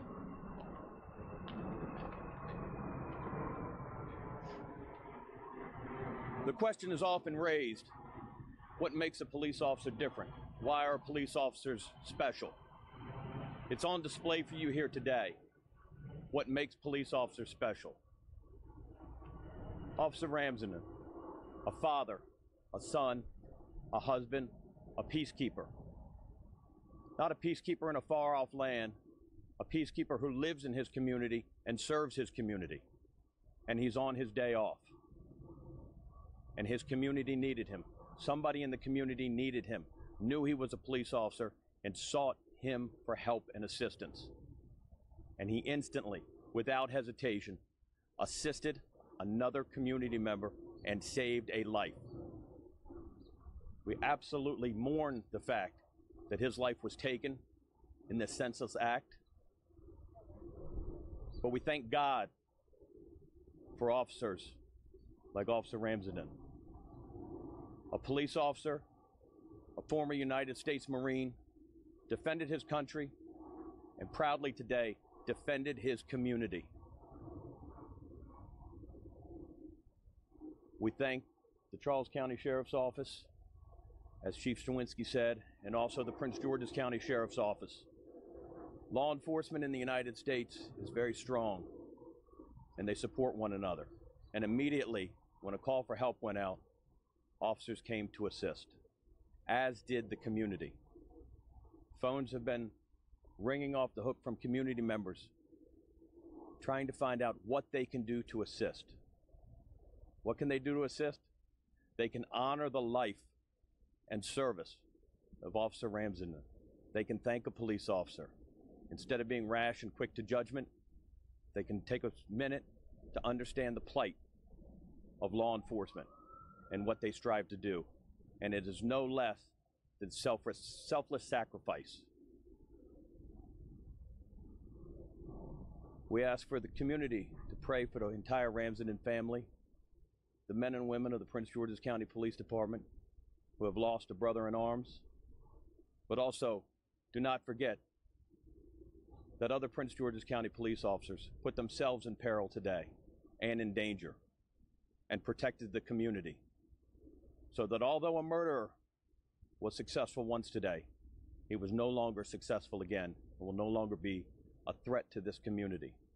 That is not how we wish to see incidents unfold or end, but they also are heroes because they protected their community. Thank you.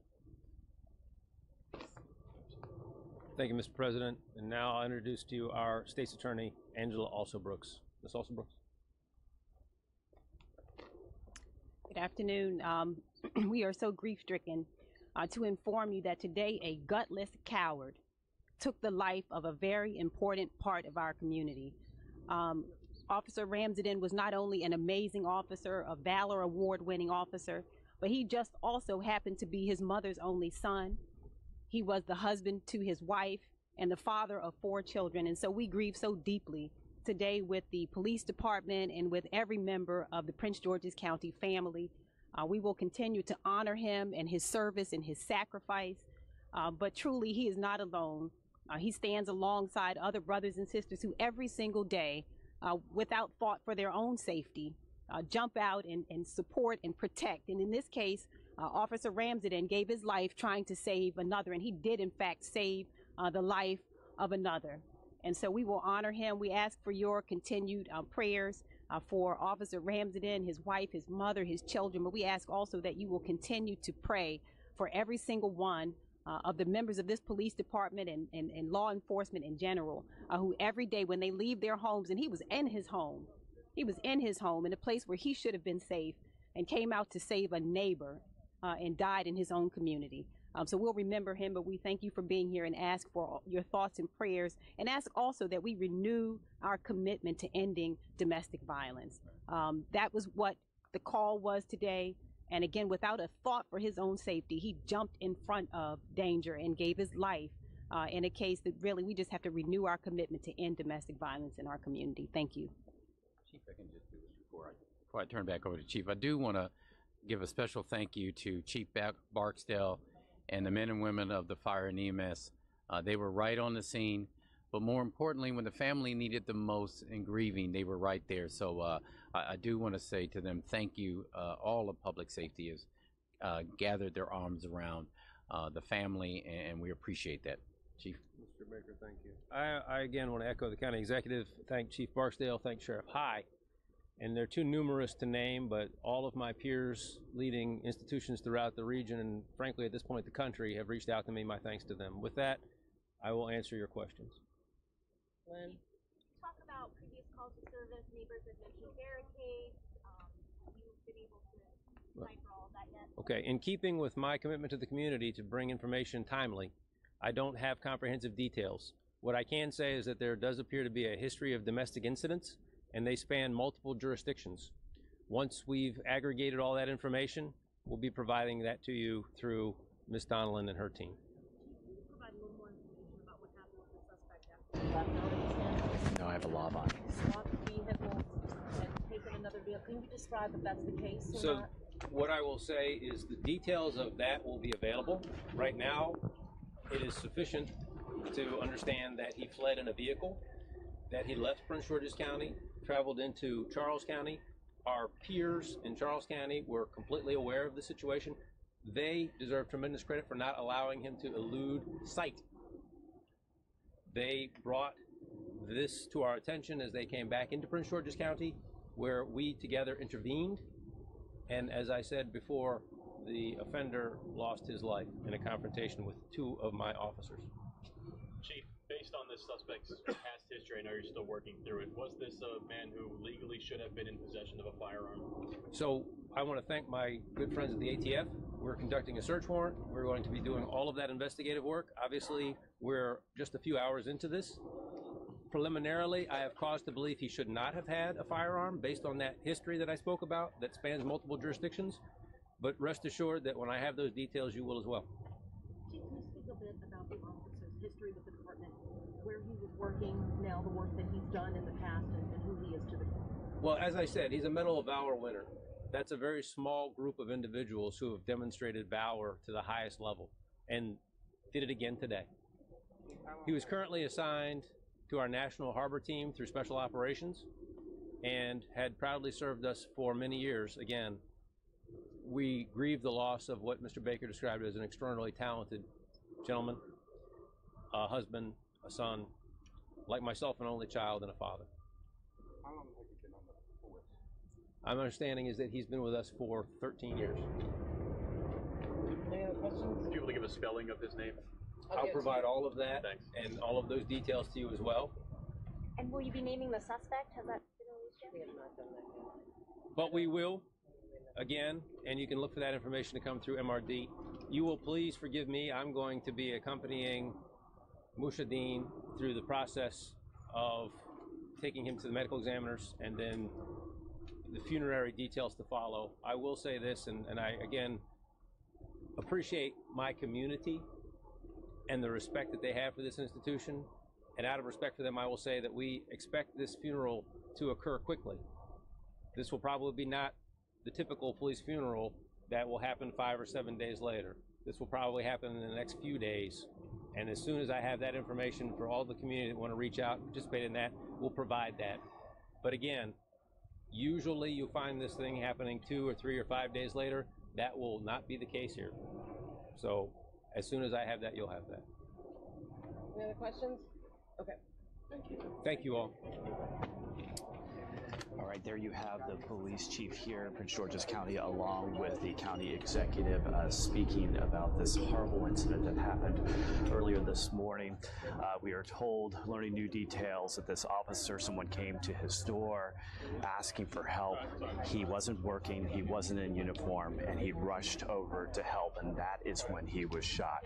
We are going to have complete details for you on this story. It's unfolding all afternoon. We'll have a complete wrap-up with all of our reporters coming up tonight on Fox 5 News, starting at 5. For now, I'm Matt Ackland. Now back to regular programming.